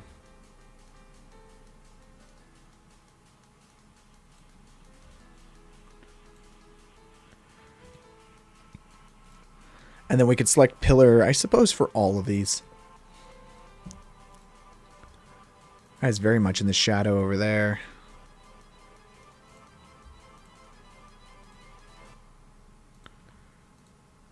It's because there's only one shelf, basically. And that's the only source of light is basically the sun. And there's only one shelf, so we're actually casting a bunch of shadows just because of that onto that one section. Whereas the light should feel a little more omnipresent from the orbs that are kind of coming from everywhere. So, might want to fix that. Might do... We could always fix this with quite a bit of lighting that's inside of our scene.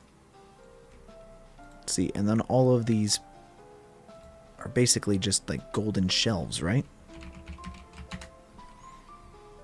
So let's just change that to kind of like a bit of a golden color, a little bit more metallic.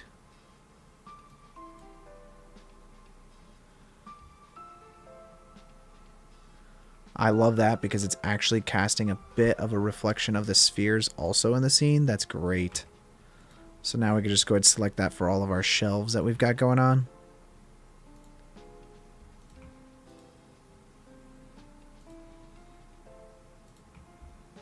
So shelves, shelves, shelves, shelves, shelves. Love that. Love it! And then overall, I mean, we also have to finish up the bottom of the shelves here because we're actually missing a bit there. It just feels a little empty. Let's see. Our picture. We have the bottom, and then we'll also have to do the top of the shelf as well, which isn't important quite yet. It will be important, though.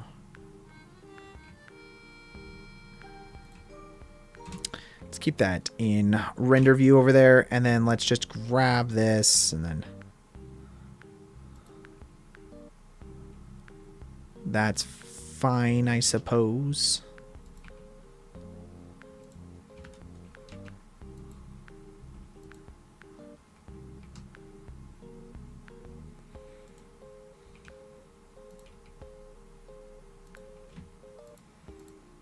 Do I want a little bit? I want to see like a little bit of the edge. A little bit, just a little bit. Yes. Perfect. And it does go off, which makes it feel a little more claustrophobic rather than us being able to see a bit of the sky. So, yeah, let's grab this thing and just move it further back so that's way it's like there's a walkway back there. And this could be quite a bit further back, I suppose.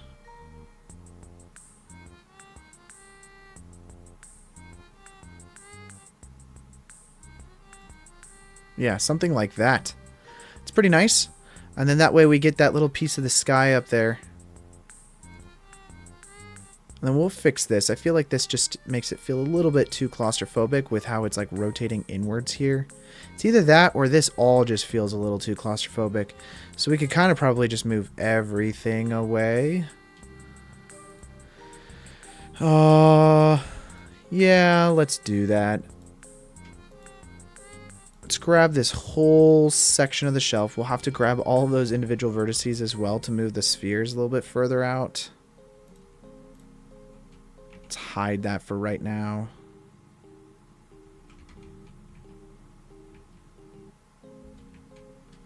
So it's going to move it back quite a bit. And then if we go into wireframe mode, it should be pretty easy. Because we're basically just selecting all of these vertices and moving everything back. Just missed this whole section there.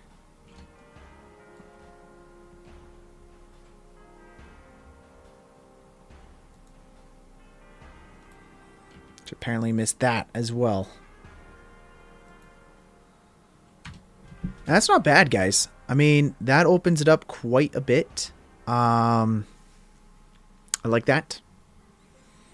This memory orb actually down there makes sense because I think we have a couple that are just supposed to like lay around on the ground. So we can actually just duplicate our memory orb that we have. We could either do that or we could use one geometry, like we could make a whole new geometry node thing where it's just a single vertice and you just duplicate that single vertice to like different areas. That might also be a possibility. I mean, I don't know. There are different ways for us to do that. Let's see. I do need to grab the spheres and move them all the way to the back. All the way back here. So if we select shelves on this guy, we can also just grab a single set of vertices to move to the back. I need to probably not be in render view as I'm doing this. This is like really causing problems right now. Also, save is incredibly important on this. Just gonna grab a single set, duplicate it, move that all the way to the back here.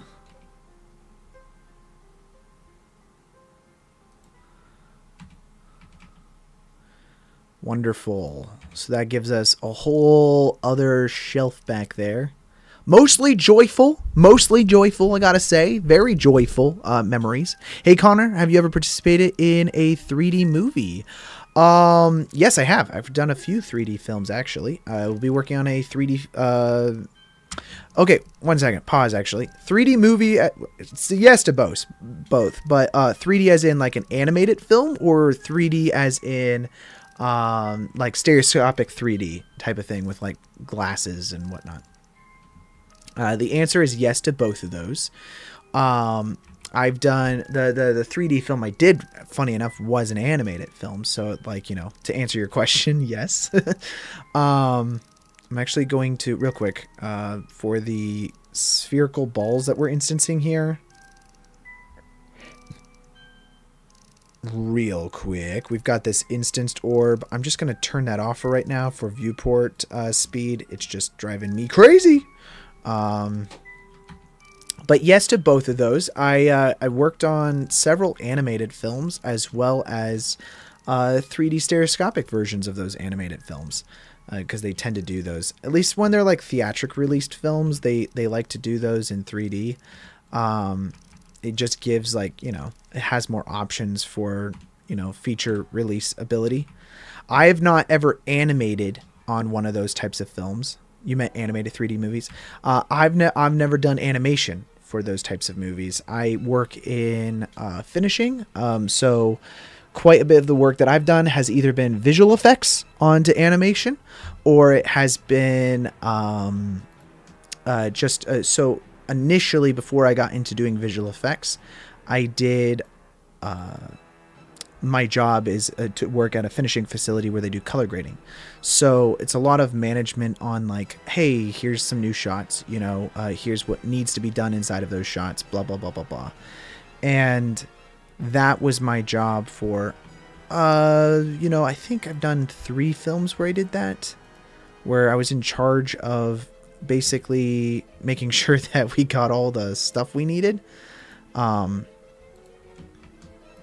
is great. I mean, it's a lot of managing data files because you're essentially making sure that nothing is forgotten, because you're like kind of the last stage before it gets made. And so if you forget that something needs to happen, then basically everybody's screwed. Let's go to geometry nodes real quick. Stereoscopic 360 is killing me. 6K plus 2 sides takes ages to render. 7 hours on a 40 piece. What program do you use for stereoscopic? I've used Blender for my stereoscopic stuff that I've personally done. All the stereoscopic stuff, as I said, was that I've worked on that were like feature films were we did color grading. So basically there's a left eye and a right eye for stereoscopic. It's not 360 footage. It's stereoscopic as in wearing your glasses. So you're doing two different renders that are approximately about like 2 inches apart or something like that in 3D space. And you're rendering both, and it's very slight difference between the two, but that's what creates that 3D feeling to it. And then inside of your color grading software or your finishing software that you're using, you're basically overlaying those, creating the left and the right eye, and then they're individually color grading everything. So think about it this way: if you're doing a film that's got like 4,000 shots in it, then you have 4,000 shots times 2 of the amount of basically the amount of shots that you have in your film. And then you have to make sure that all the mats are correct on left and right, because it's animation, so obviously they do everything with mats, and that's how all of that kind of like works. I'm going to create a whole new geometry node setup here. We'll use the same geometry instancing setup as before, honestly. Just copy it, go to our new plane here, and then paste. So we've got our input. I'm going to delete the subdivide, plug that into mesh, and then take that and output it. I think I could delete this as well. And then now we've just got our geometry.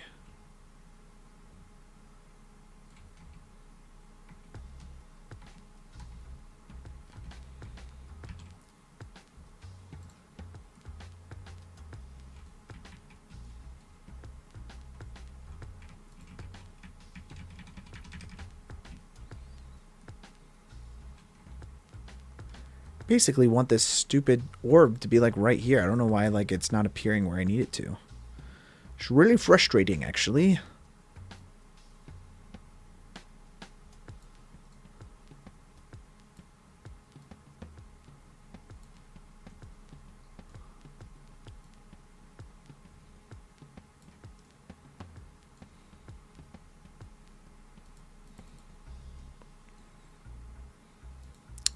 Although it's like my goal one day to either work at a studio like Pixar or something like that, where I can work on animation as an animator, or as I honestly, I would love to work as like a shading artist as well.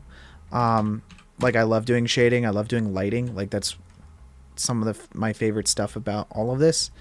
So I think like one day I could totally see myself trying to work at a studio. And doing that kind of stuff. But also I would love to, like, I almost want to do that just so that eventually I can be a director in animation. I just love the medium, and I've loved it, you know, since I was a kid. I just think there's just like, it's a very powerful medium where you can kind of do whatever you want. Like there are no limitations to the type of stories that you can tell with inside of animation. And I think that's what I love the most about it.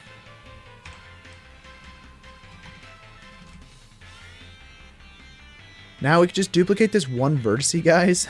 This just basically allows us to put little spheres wherever we want them. So now we can fill out our scene with different spheres throughout it.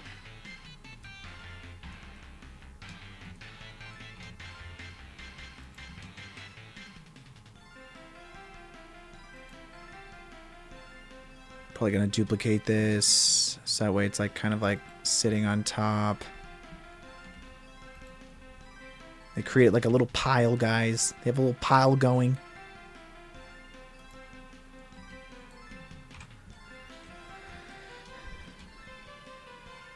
And let's see, something like that. Yeah, I have like every now and then when we create these like 3D images, like I did that like Dark Wizard Tower that we did inside of Blender. I don't know, it was last October, guys. Long time ago. And ever since then, I've wanted to make a story revolving around that dark tower, and then just like making my own animated film. I've just haven't gotten a chance to doing that. I asked Ben to help me write a script on it, so who knows? Maybe we'll get to it. Maybe it'll be one of those things that we do, guys. Just got a couple of these just like laying around.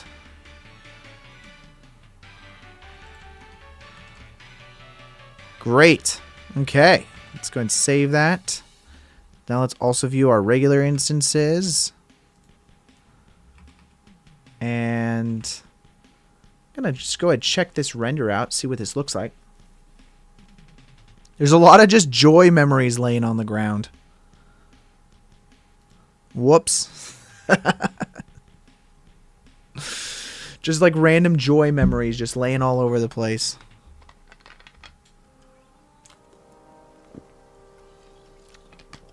How bad would it be for our viewport if I try to change the color here? Let's do this. We've got the orb outer surface. We've got the inner. Let's go look at that real quick. Let's go to layout. And open up our shader editor. Just a little too much yellow, guys. It's got to have a little more anger in our life, you know? Just a little more anger.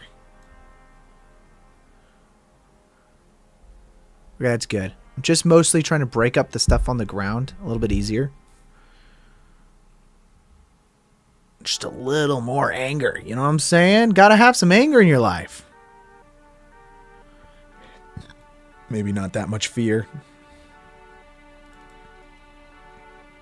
I do think the only thing, Hasselhoff, that this kind of like, it's unfortunate is like if I do want to art direct specific ones, it makes it a little difficult for us to like go, hey, this one specifically, I want to be this color. That does make that a little bit difficult.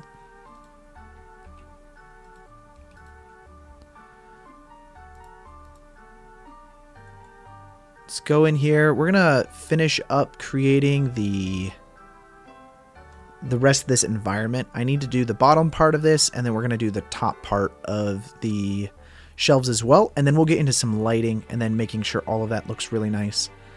Let's turn off all of our instances for right now. And let's get into this, guys. So the bottom section, I don't really have much that needs to be done on it other than like, let's just add a cube. Make sure that we're getting the rotation down, the 1.3 whatever. And then I'm just going to line this bad boy up. And we're done. No, I'm just kidding. Scale that down now.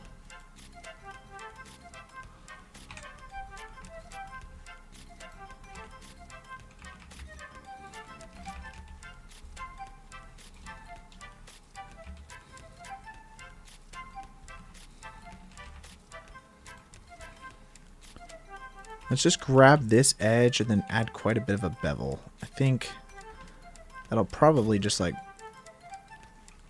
make that a little bit easier for us. And that's just like maybe the bottom shelf, you know?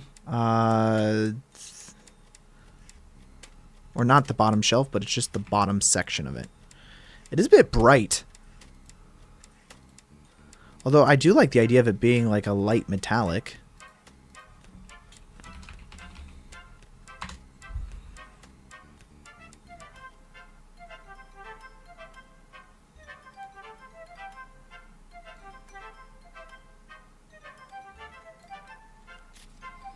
It's not bad. It's pretty nice and modern. I can go with that.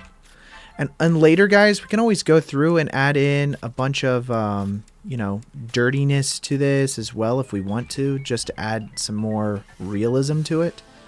Like for right now, we're just like trying to roughly get the layout down.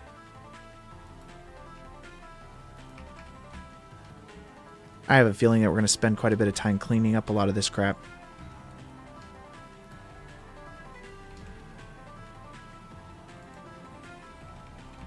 Okay, that looks good. Let's grab that. All we have to do now is finish up the top.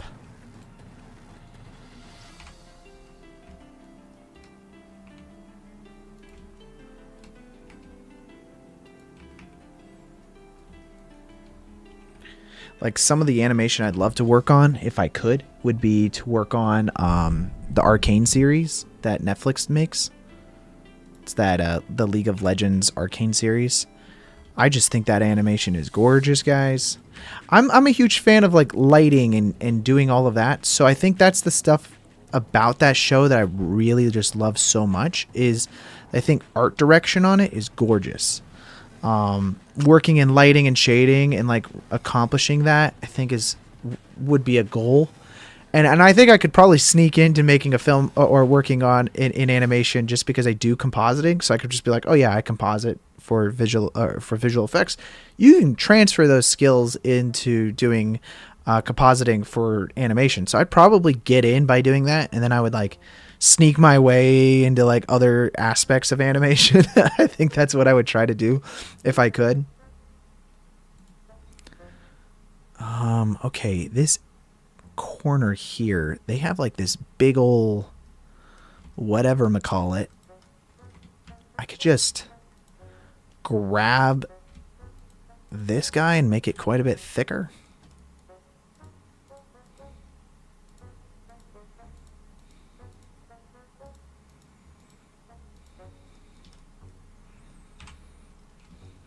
Like, if I could work on like How to Train Your Dragon, if they still made those, but they didn't. I mean, that show's done. But it's like that is like those working on films like that.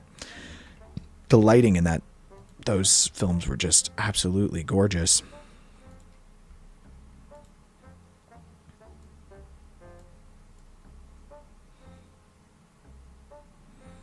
A little more blue.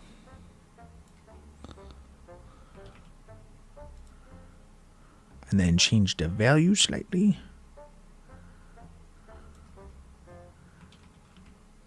I think that's pretty good. Then we'll add in, some more materials throughout. Yeah, work on Arcane. It should be amazing. Or in Spider-Man Across the Spider-Verse, 100%.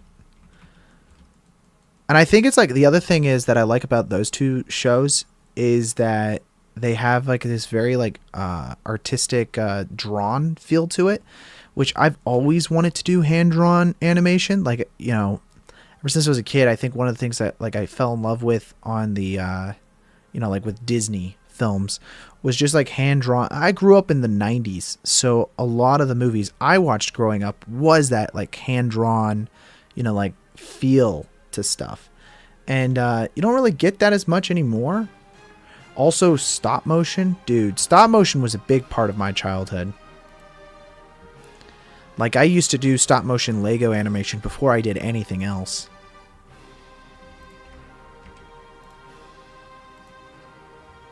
I think, like working on like the Lego movie in the CG version of the Lego movies, that would also be like a thing that I would want to do.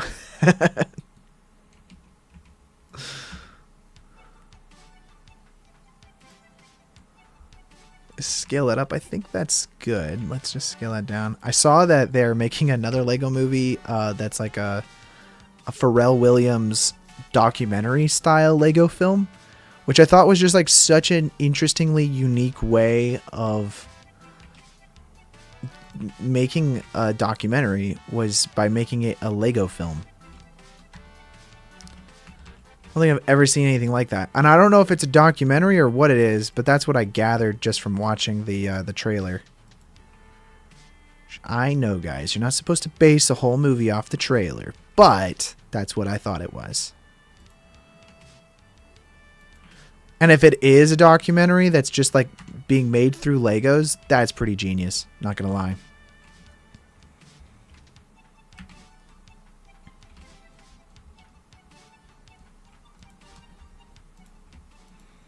Just grab this guy over here and actually maybe make him a little bit longer.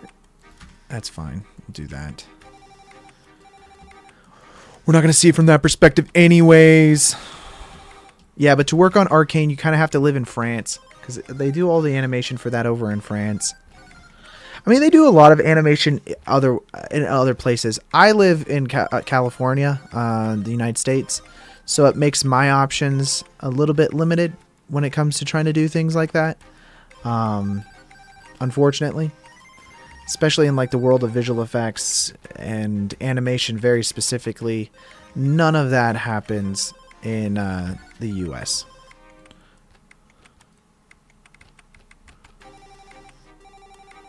Oh, we can turn on extras again.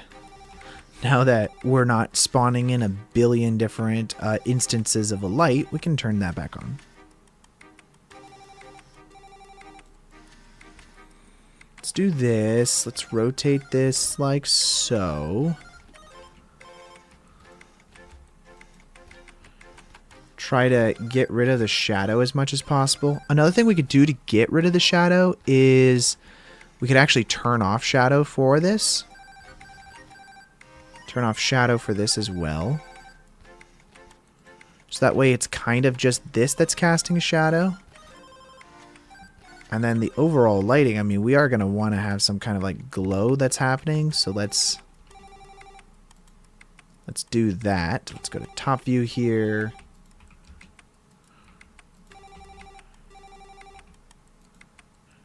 Lego movies are so cool. I think they're going to be in Lego which Jar Jar is Lord Sith. Wait, what? This be one in late. No way. They're doing that? Where was that announced? How did I miss that? Are they doing like a Star Wars Lego thing? Have like kind of like this warm glow, because if we look at the ground back here, it does have like a bit of a warm glow following the spheres. So we're just kind of emulate that on the ground. No, I missed that. That's pretty cool. And grab these shelves now. They're just like not... Should feel a little more brown. Yeah, that's pretty nice. I like that. Obviously, these are like rough colors here, guys, just like for the environment. That does need to hit the ground. Honestly, all of these do, and I missed that.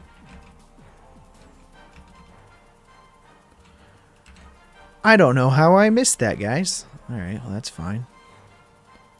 So now if we go back over to our instances, let's just see what that looks like. Oh, that's right. So this section here is casting shadows. What does it look like if I turn shadows off for everything? And if it looks bad, I can always just make these their own separate objects and then not have them cast shadows. Although it is quite funny that they are casting shadows.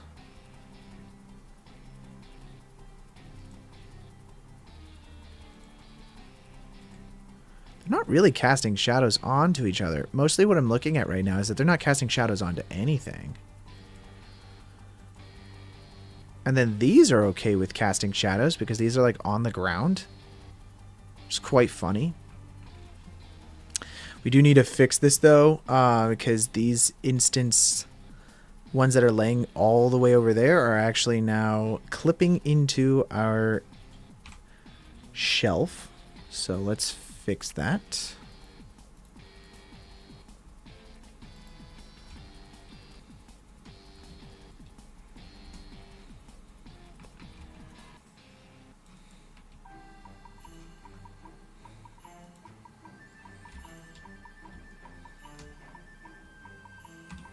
Okay, great. I like that. That looks pretty good.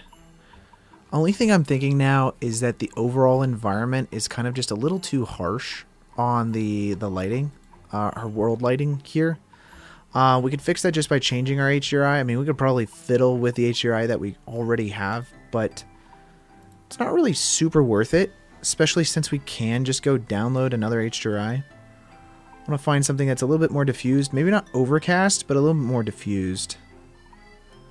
Like, this is pretty nice. It's like sunset-y kind of feel. So I'm going to save that to our HDRI.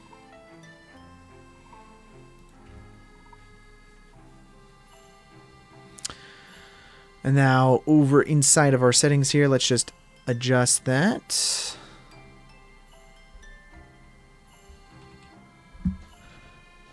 By the way, do I like anime movies? I do. I don't really watch them terribly much.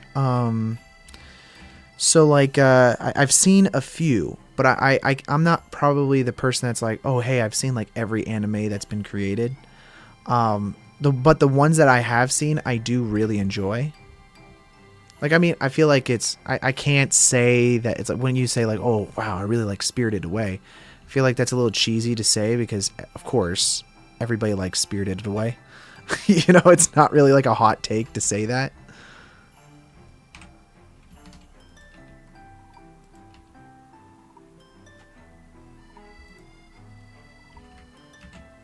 Let's save that. I think now for the ground, we're going to want to take a look at that. Let's go into the material here. So we have this ground material.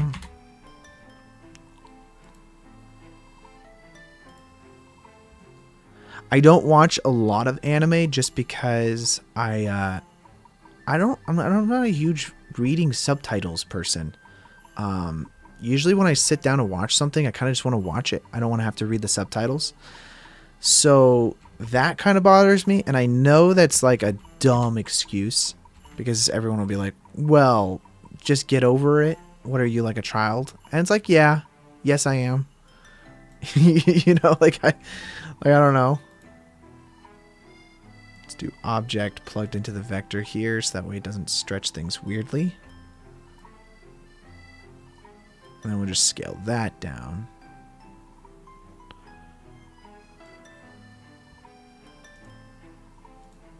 Even more so, honestly.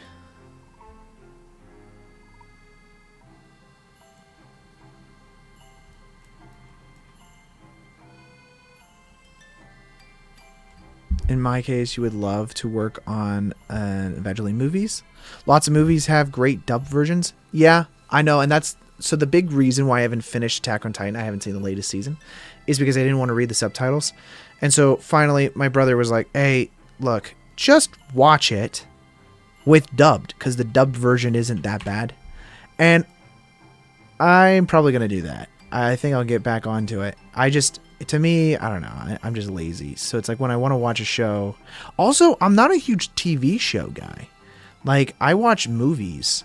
I think TV shows are just huge investments.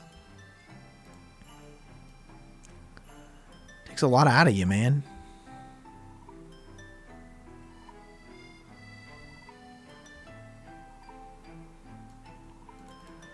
Okay, that's not bad for the ground texture. Let's go for more of a... Let's just plug that into the base color now, and then that's going to kind of get fed. Now with the lighting and everything, I think that looks pretty nice. And it's a nice texture throughout. It's really clean. It feels like a carpet on the ground. And that's kind of what we're going for. Not something too crazy. So that's just like a really basic noise texture, honestly. Just throughout everything. And we can use that same kind of setup probably for everything else. So let's just copy that. Go into our purple setup that we have here. I'm going to use an RGB color that is looking like the same purple that we already have. And then let's use a mix color node. Well, maybe not a mix color node. Let's use... No. I need to multiply this color on top of that color. Is it a mixed color? I think it is. To use a mixed color, so we're going to multiply this color on top of our gray values that we have. So if we go do that real quick. And not mix, we're going to multiply. Should give us...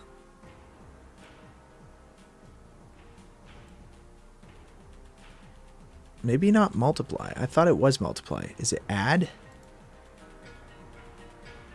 Maybe not.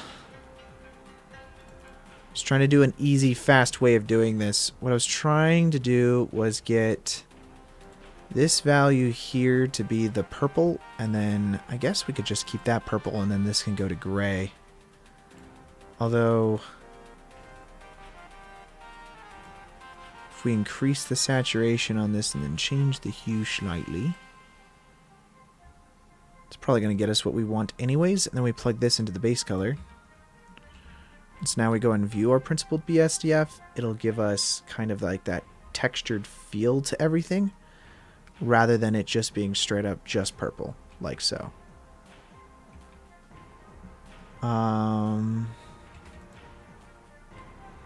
Which we can go view that again real quick. And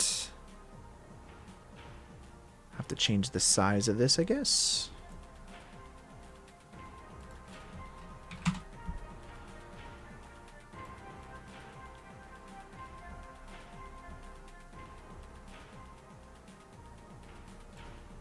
Oh, whoops. I was right there, guys. It's a little too large. Something like that. It's probably hard to see through the stream, but I think that would look pretty nice. Then we feed this guy into our base color, and then we just go ahead and view that real quick. Now we're going to have this nice texture on here. It's just something really basic. I mean, I feel like a lot of the shading on this film is pretty straightforward. It's not that crazy, just basic noise textures.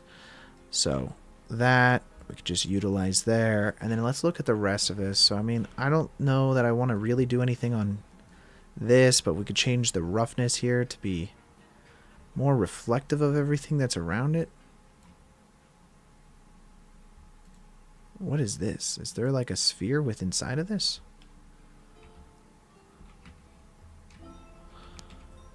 Or what is that reflecting? I do feel like we could just paste our texture that we already have here, take the lighter gray value of this, and then just plug that into the silver here. We go view that real quick. Probably change that to a smaller value.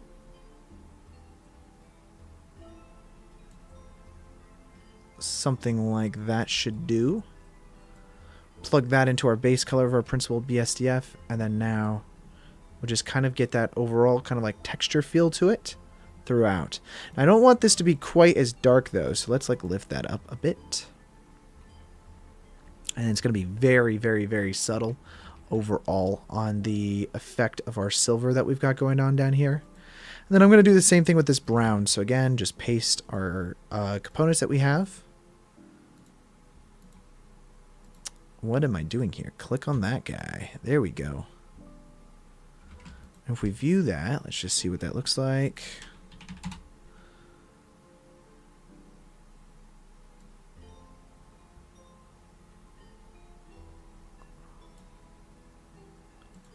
Probably going to make this a little bit darker, maybe. If we go view that, we can see it right there. That looks about the right size. Let's do like a 20 maybe, or a 30. I think 30 is pretty good. And we plug that into our base color, and then we'll just view that. Very subtle, but it just gives us a nice textural feel to everything. As we were spending most of our time anyways just on kind of getting everything lined up there. Okay, awesome. That's the environment, really. I mean, it's not that crazy. Let's go view our reference real quick. So we have our reference of where our cube girl is going to be.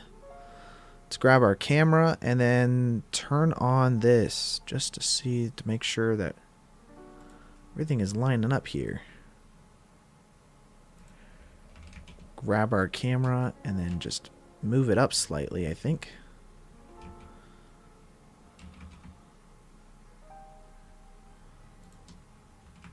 Perfect.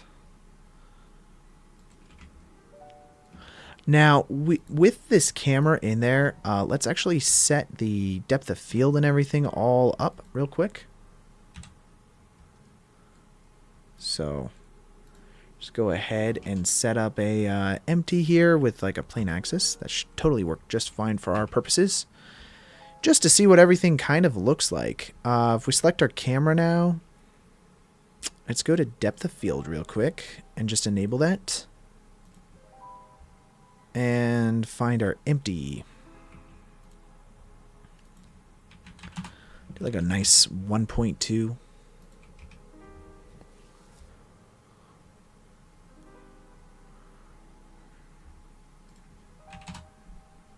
A good old 2 maybe. Do 5 blades on our background, kind of like bokeh that we've got going on here. And we want it out of focus, but maybe not that out of focus. Like this feels way too out of focus. So let's try a 3.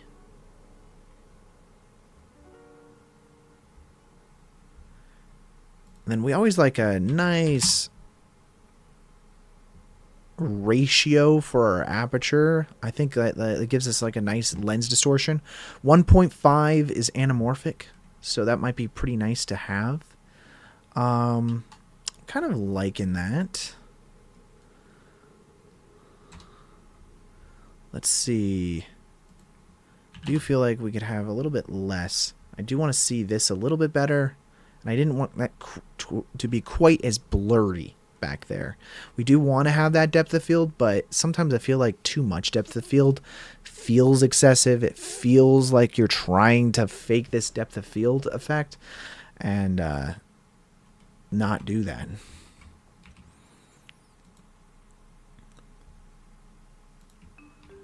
Just going to add in a little bit of a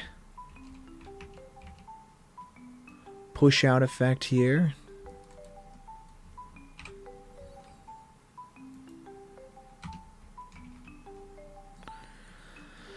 And now we just have to build the top of this shelf all the way on the other side. And I do want a little bit more light coming in up here. I know we're not doing things as like, I guess normally I would just like do all of the modeling and then go ahead and do like all of the shading and stuff like that. Whereas this time I'm kind of doing it in tandem with each other.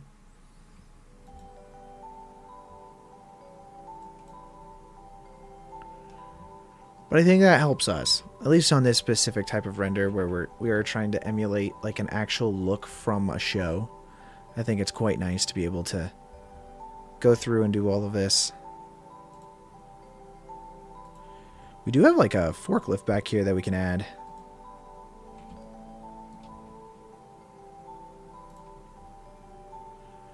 Probably going to take this metallic texture back there and then increase the roughness. Just so that way it doesn't shine quite as much. That particular one doesn't need to shine as much. I do like the way the rest of these look.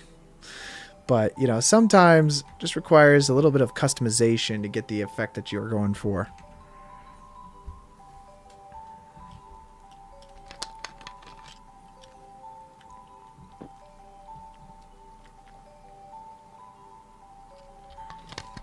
Okay.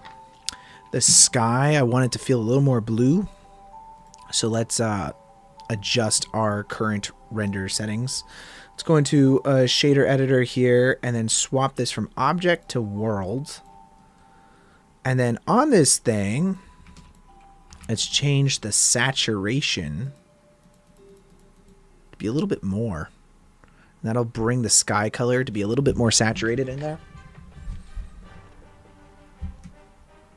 Actually gives us more dynamic range back there as well. You can kind of see that it's lighting our ground with a little bit more blue than it had before, which honestly, it's a nice little trade-off. I like that.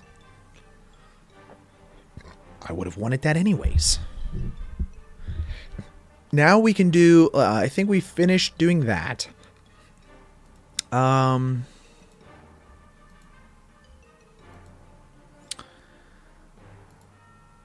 I think we need to finish modeling the top of that. And let's see.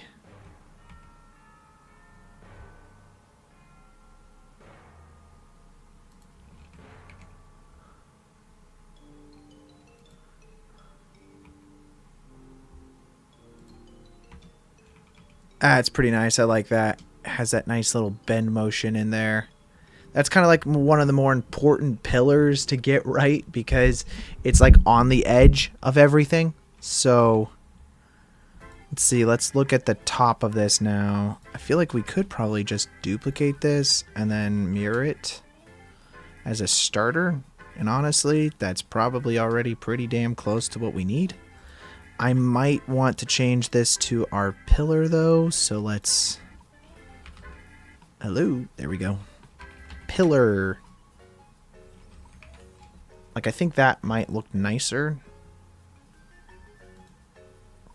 Well, I think there's two things we could do.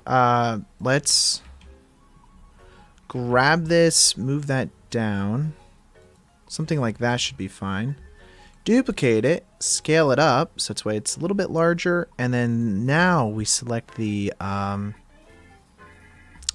bottom piece that we have. We either go for the lighter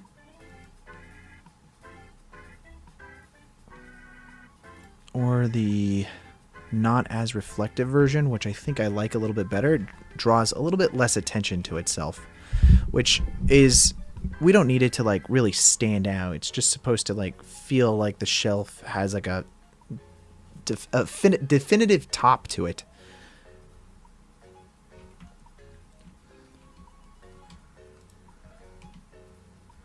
And now if we just grab this piece here, let's scale that up, extrude it. Let's add in a whole new material. Let's select ground and just assign that. So that way it just feels like it has like a nice little section on the top that's a little less reflective. Just adding in a little bit of detail. And now we can add in that forklift back there. So, what do we got here? What does a forklift do? It's just basically a cube, guys. It's just a cube. Nothing crazy.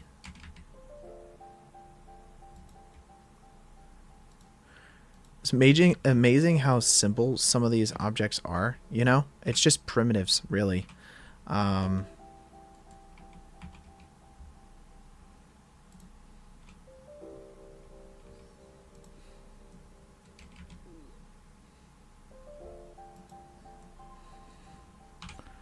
think, is that long enough? Yeah. Now with the cylinder, we just rotate that.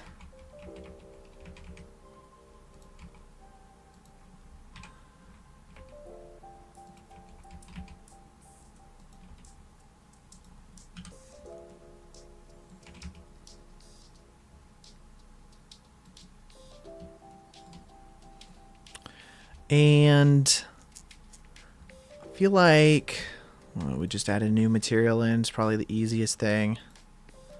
We can always just adjust this stuff later. So I'm just kind of like roughing things out right now. Just scale that down and bring that out. Assign the more reflective material to it. So that way it's got an interior tire wheel basically. Yeah, that's great. Scale that up.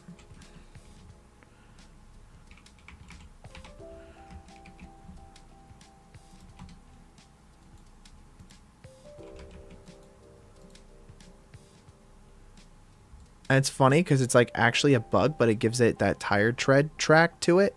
And so that really actually works. So fun fact, just select everything and just bevel it and then it works, guys. Just select these two edges here. I'm going to join them, and then now let's go into our settings here. We'll just mirror this, honestly, around the cube.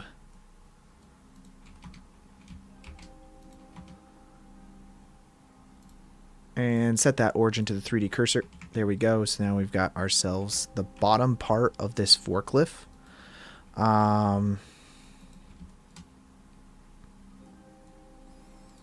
The same material, it kind of is. So what was I using? Bottom 01. A lot of the same textures here, guys. Forklift. And let's open up. Let's do a vertical split here. So that way we can actually open up our shader editor. And let's see. Change that back to object. This is our forklift. I kind of want everything to be a little bit darker, so let's select this lighter portion here and then decrease that a little bit, ever so slightly. So that way it's got a little bit of contrast against the background there. And we can use that same effect here. We'll just select forklift, because it doesn't matter, but it is its own separate object. So let's grab this top piece, save that, and now we have to create kind of like that scissor pattern or whatever, that the zigzag pattern that kind of goes up. All of this is like really out of focus, so we don't have to spend too much time on the details, though I think that blurred out details look better than not detailed blurred out, if that makes sense. I think it's like you can get away with a lot of stuff. Let's turn off instances first of all. Oh, I've got to keep things organized, guys. Let's throw that all under lighting. That's fine. Here's all of our cubes. So if we turn off environment, now we've got that. Here's our planes. Let's throw that into the environment. Let's throw that into the environment. Wonderful. Let's throw this cube into the environment. Throw this cube into the environment. Was supposed to keep things organized as I was going, but let's just do that now, so that way it's like I can model stuff and disable anything that I don't want to see. Wonderful. We'll create a separate collection for this in a moment, but for right now, this will be fine. And let's set this right there.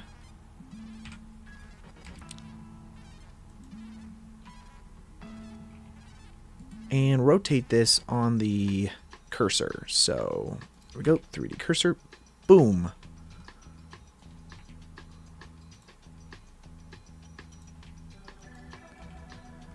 And does it go all the way to the edge? No, it kind of goes from the center.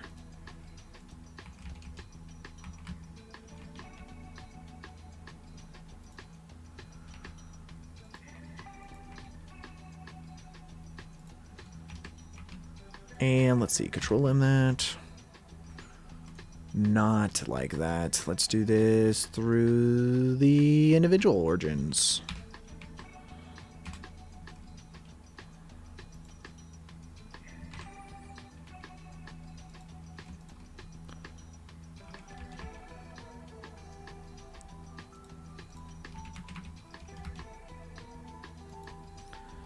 Okay. Now, what we need to do is have this pattern go up, basically, back and forth. Yeah.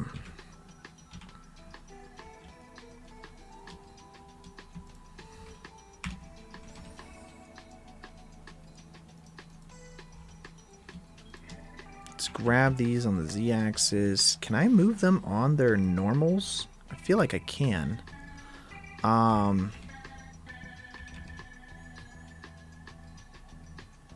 Maybe not. But we can go into edit mode on both of these at the same time.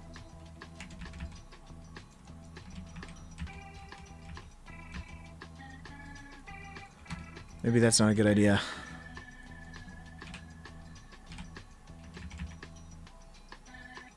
Go back and forth roughly to there.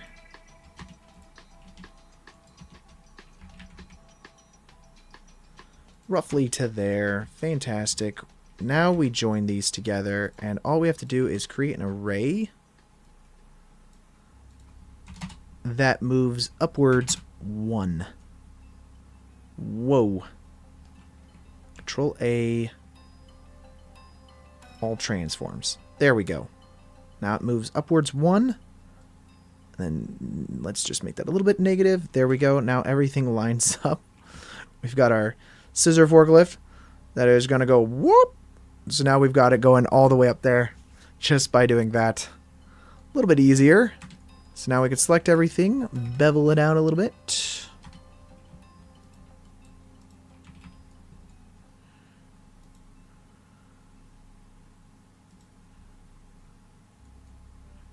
Yeah, that works for me, guys. Now let's just duplicate this.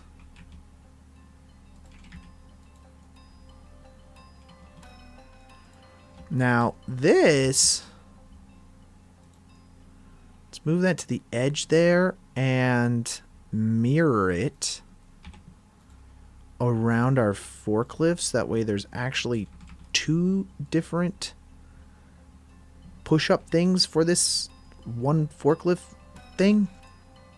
I don't know, guys. I don't drive a forklift. I just make them.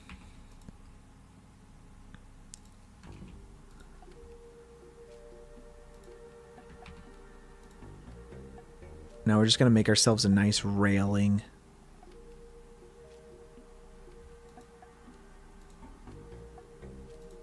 Yeah. We'll just make ourselves a nice railing. So just grab those corner, faces, and then we're just going to extrude those upwards.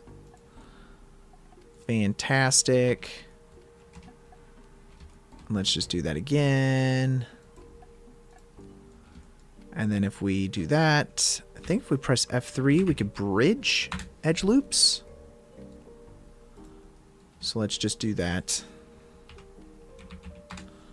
Bridge the edge loops. That's going to create ourselves a nice railing all the way around, guys.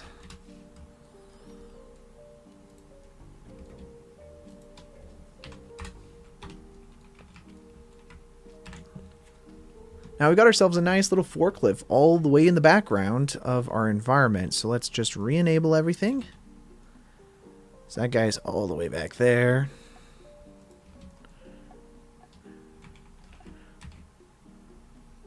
It's funny because it's like all the way lifted, but there's nobody inside of it, inside of the actual shot. Whereas there theoretically should be someone inside the shot, shouldn't there? Otherwise it would be not lifted. It would be on the ground, right? I mean, I don't know. See how all that looks with all the instance of the marbles that we created here. What do you guys think so far? What do you guys think so far?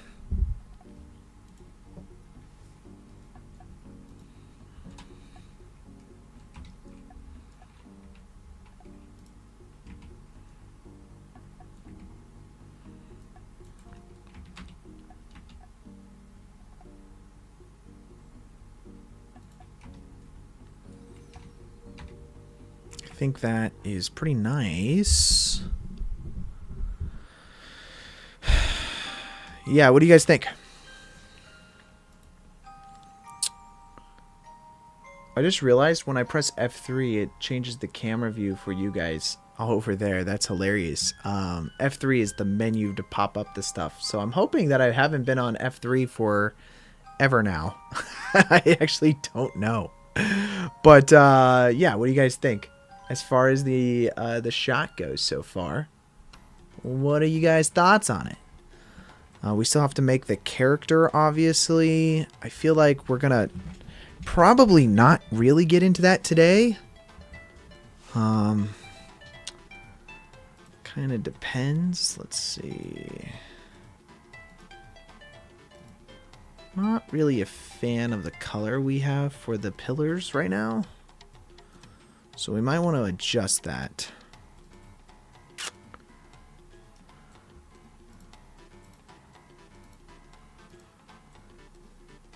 Just remove the saturation slightly on these guys. Let's also change the hue value ever so slightly. I want it less red, I think.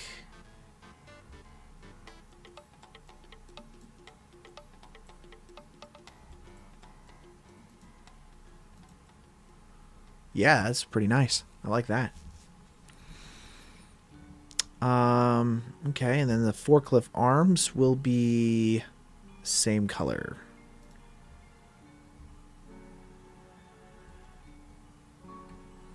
Just kind of like the forklift in the background.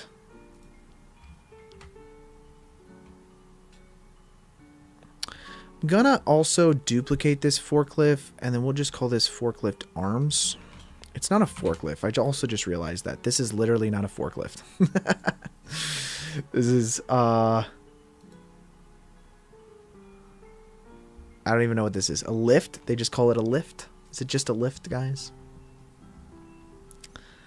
Yeah, now just making the character, I think, is going to be the next big thing. Be tackling the character. I kind of want... So these aren't really emitting all that much light, the orbs that we have. So let's take a look at that real quick. So this is being plugged into the emission of 1. Let's try to increase the emission ever so slightly. Scissor lift? Yeah, it's a scissor lift. Increase that to like a 5.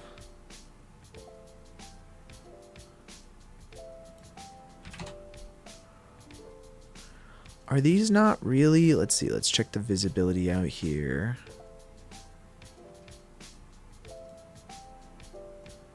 The glow color, transmission, emission color.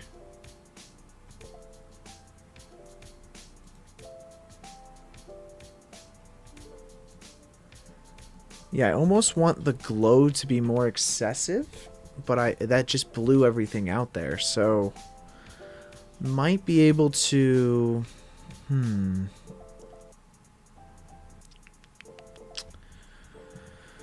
Let's turn off our reference again, by the way, just so we could just see our environment as we're working on it. It also does feel decently flat. Sometimes the way I like to fix that... First of all, let's go over here to solid view so that way I can move around a little bit better. Also turn off our instances because that freaks out your computer as you're doing it.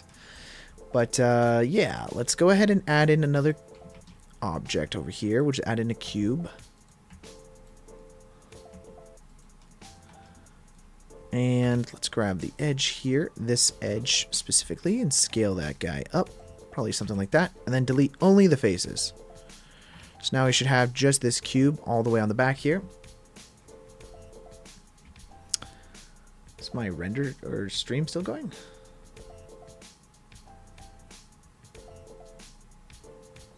My phone is decided to freak out over here, so...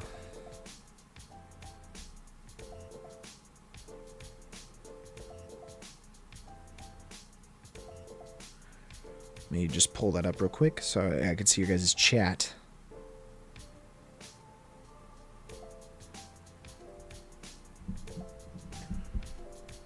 Oh, the stream's fine? Okay. Yeah, my phone decided to like reset, so I wasn't sure if I lost connection or anything like that. Okay, fantastic. Let's go ahead and add in a new material on this like cube that we have back here. We'll just call this a flag. I always do this on every stream, so you guys know exactly what I'm about to do. Let's just make it black. And this guy, we're going to create a whole new collection. That's going to be called flags.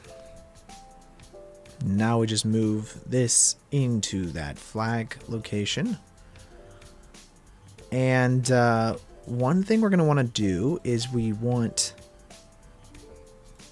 that enabled on our flags category or collection. This basically makes it so that you don't see it, but it only does indirect lighting basically, and that'll allow us to be able to create a little bit more of a shadow behind the camera, because sometimes I've noticed at least is that you get this like infinite like light basically that's going on behind everything here, and that creates problems. So if we do that, you'll notice the big difference already is like if we just delete that, you're just not getting that like kind of like infinite light from behind going on.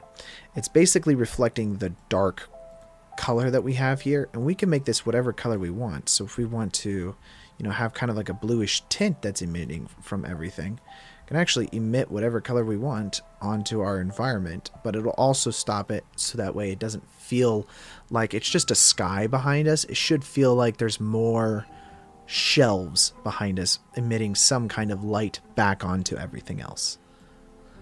It's basically what we're going for there. And so now if we enable all of our instances, should feel a little bit more cinematic because of that, because now we feel a little bit more enclosed in and encapsulated rather than having kind of like this infinite feeling behind us.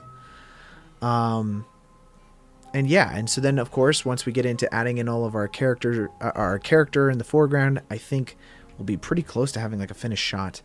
But I don't want to do that today because this is already, I think we're coming up on a 3-hour stream right now. We're about 2.5 hours right now, and it's going to take quite a bit of work just to do the character. So let's just hold off on that till next time. We can potentially right now, while we're here, let's create actually one new collection.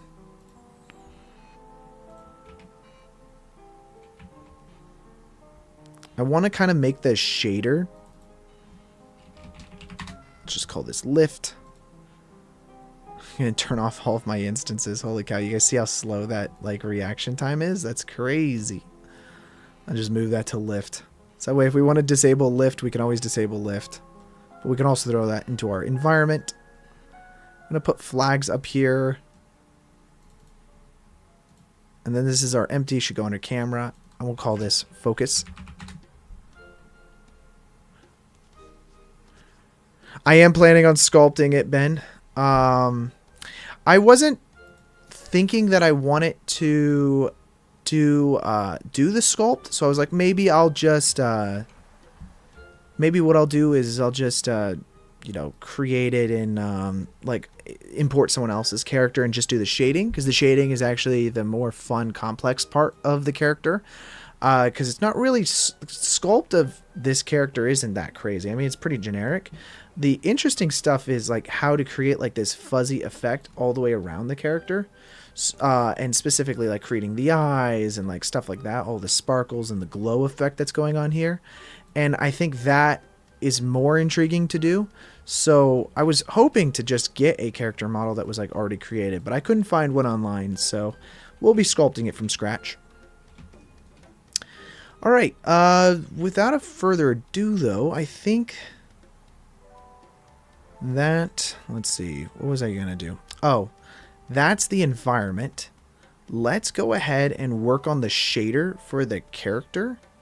No, you know what? Cut that. We're not going to do the shader this week. I think that's something we can hold off for next week. But let's go ahead and just turn everything on so we could finish off this stream strong with like seeing what we created here today, guys. Oops, not material view. We don't want to go to material view. It doesn't look as good in material view. We want it in render view, please. Yeah, let's fix that. There we go. Thinking, guys, so far this week, this is what we created with all of our orbs everywhere using geometry nodes, as well as creating the shelves through basically arrays and whatnot. This is pretty close to what we set out to create. I might actually, it's funny because their camera does have a little bit more depth of field than ours.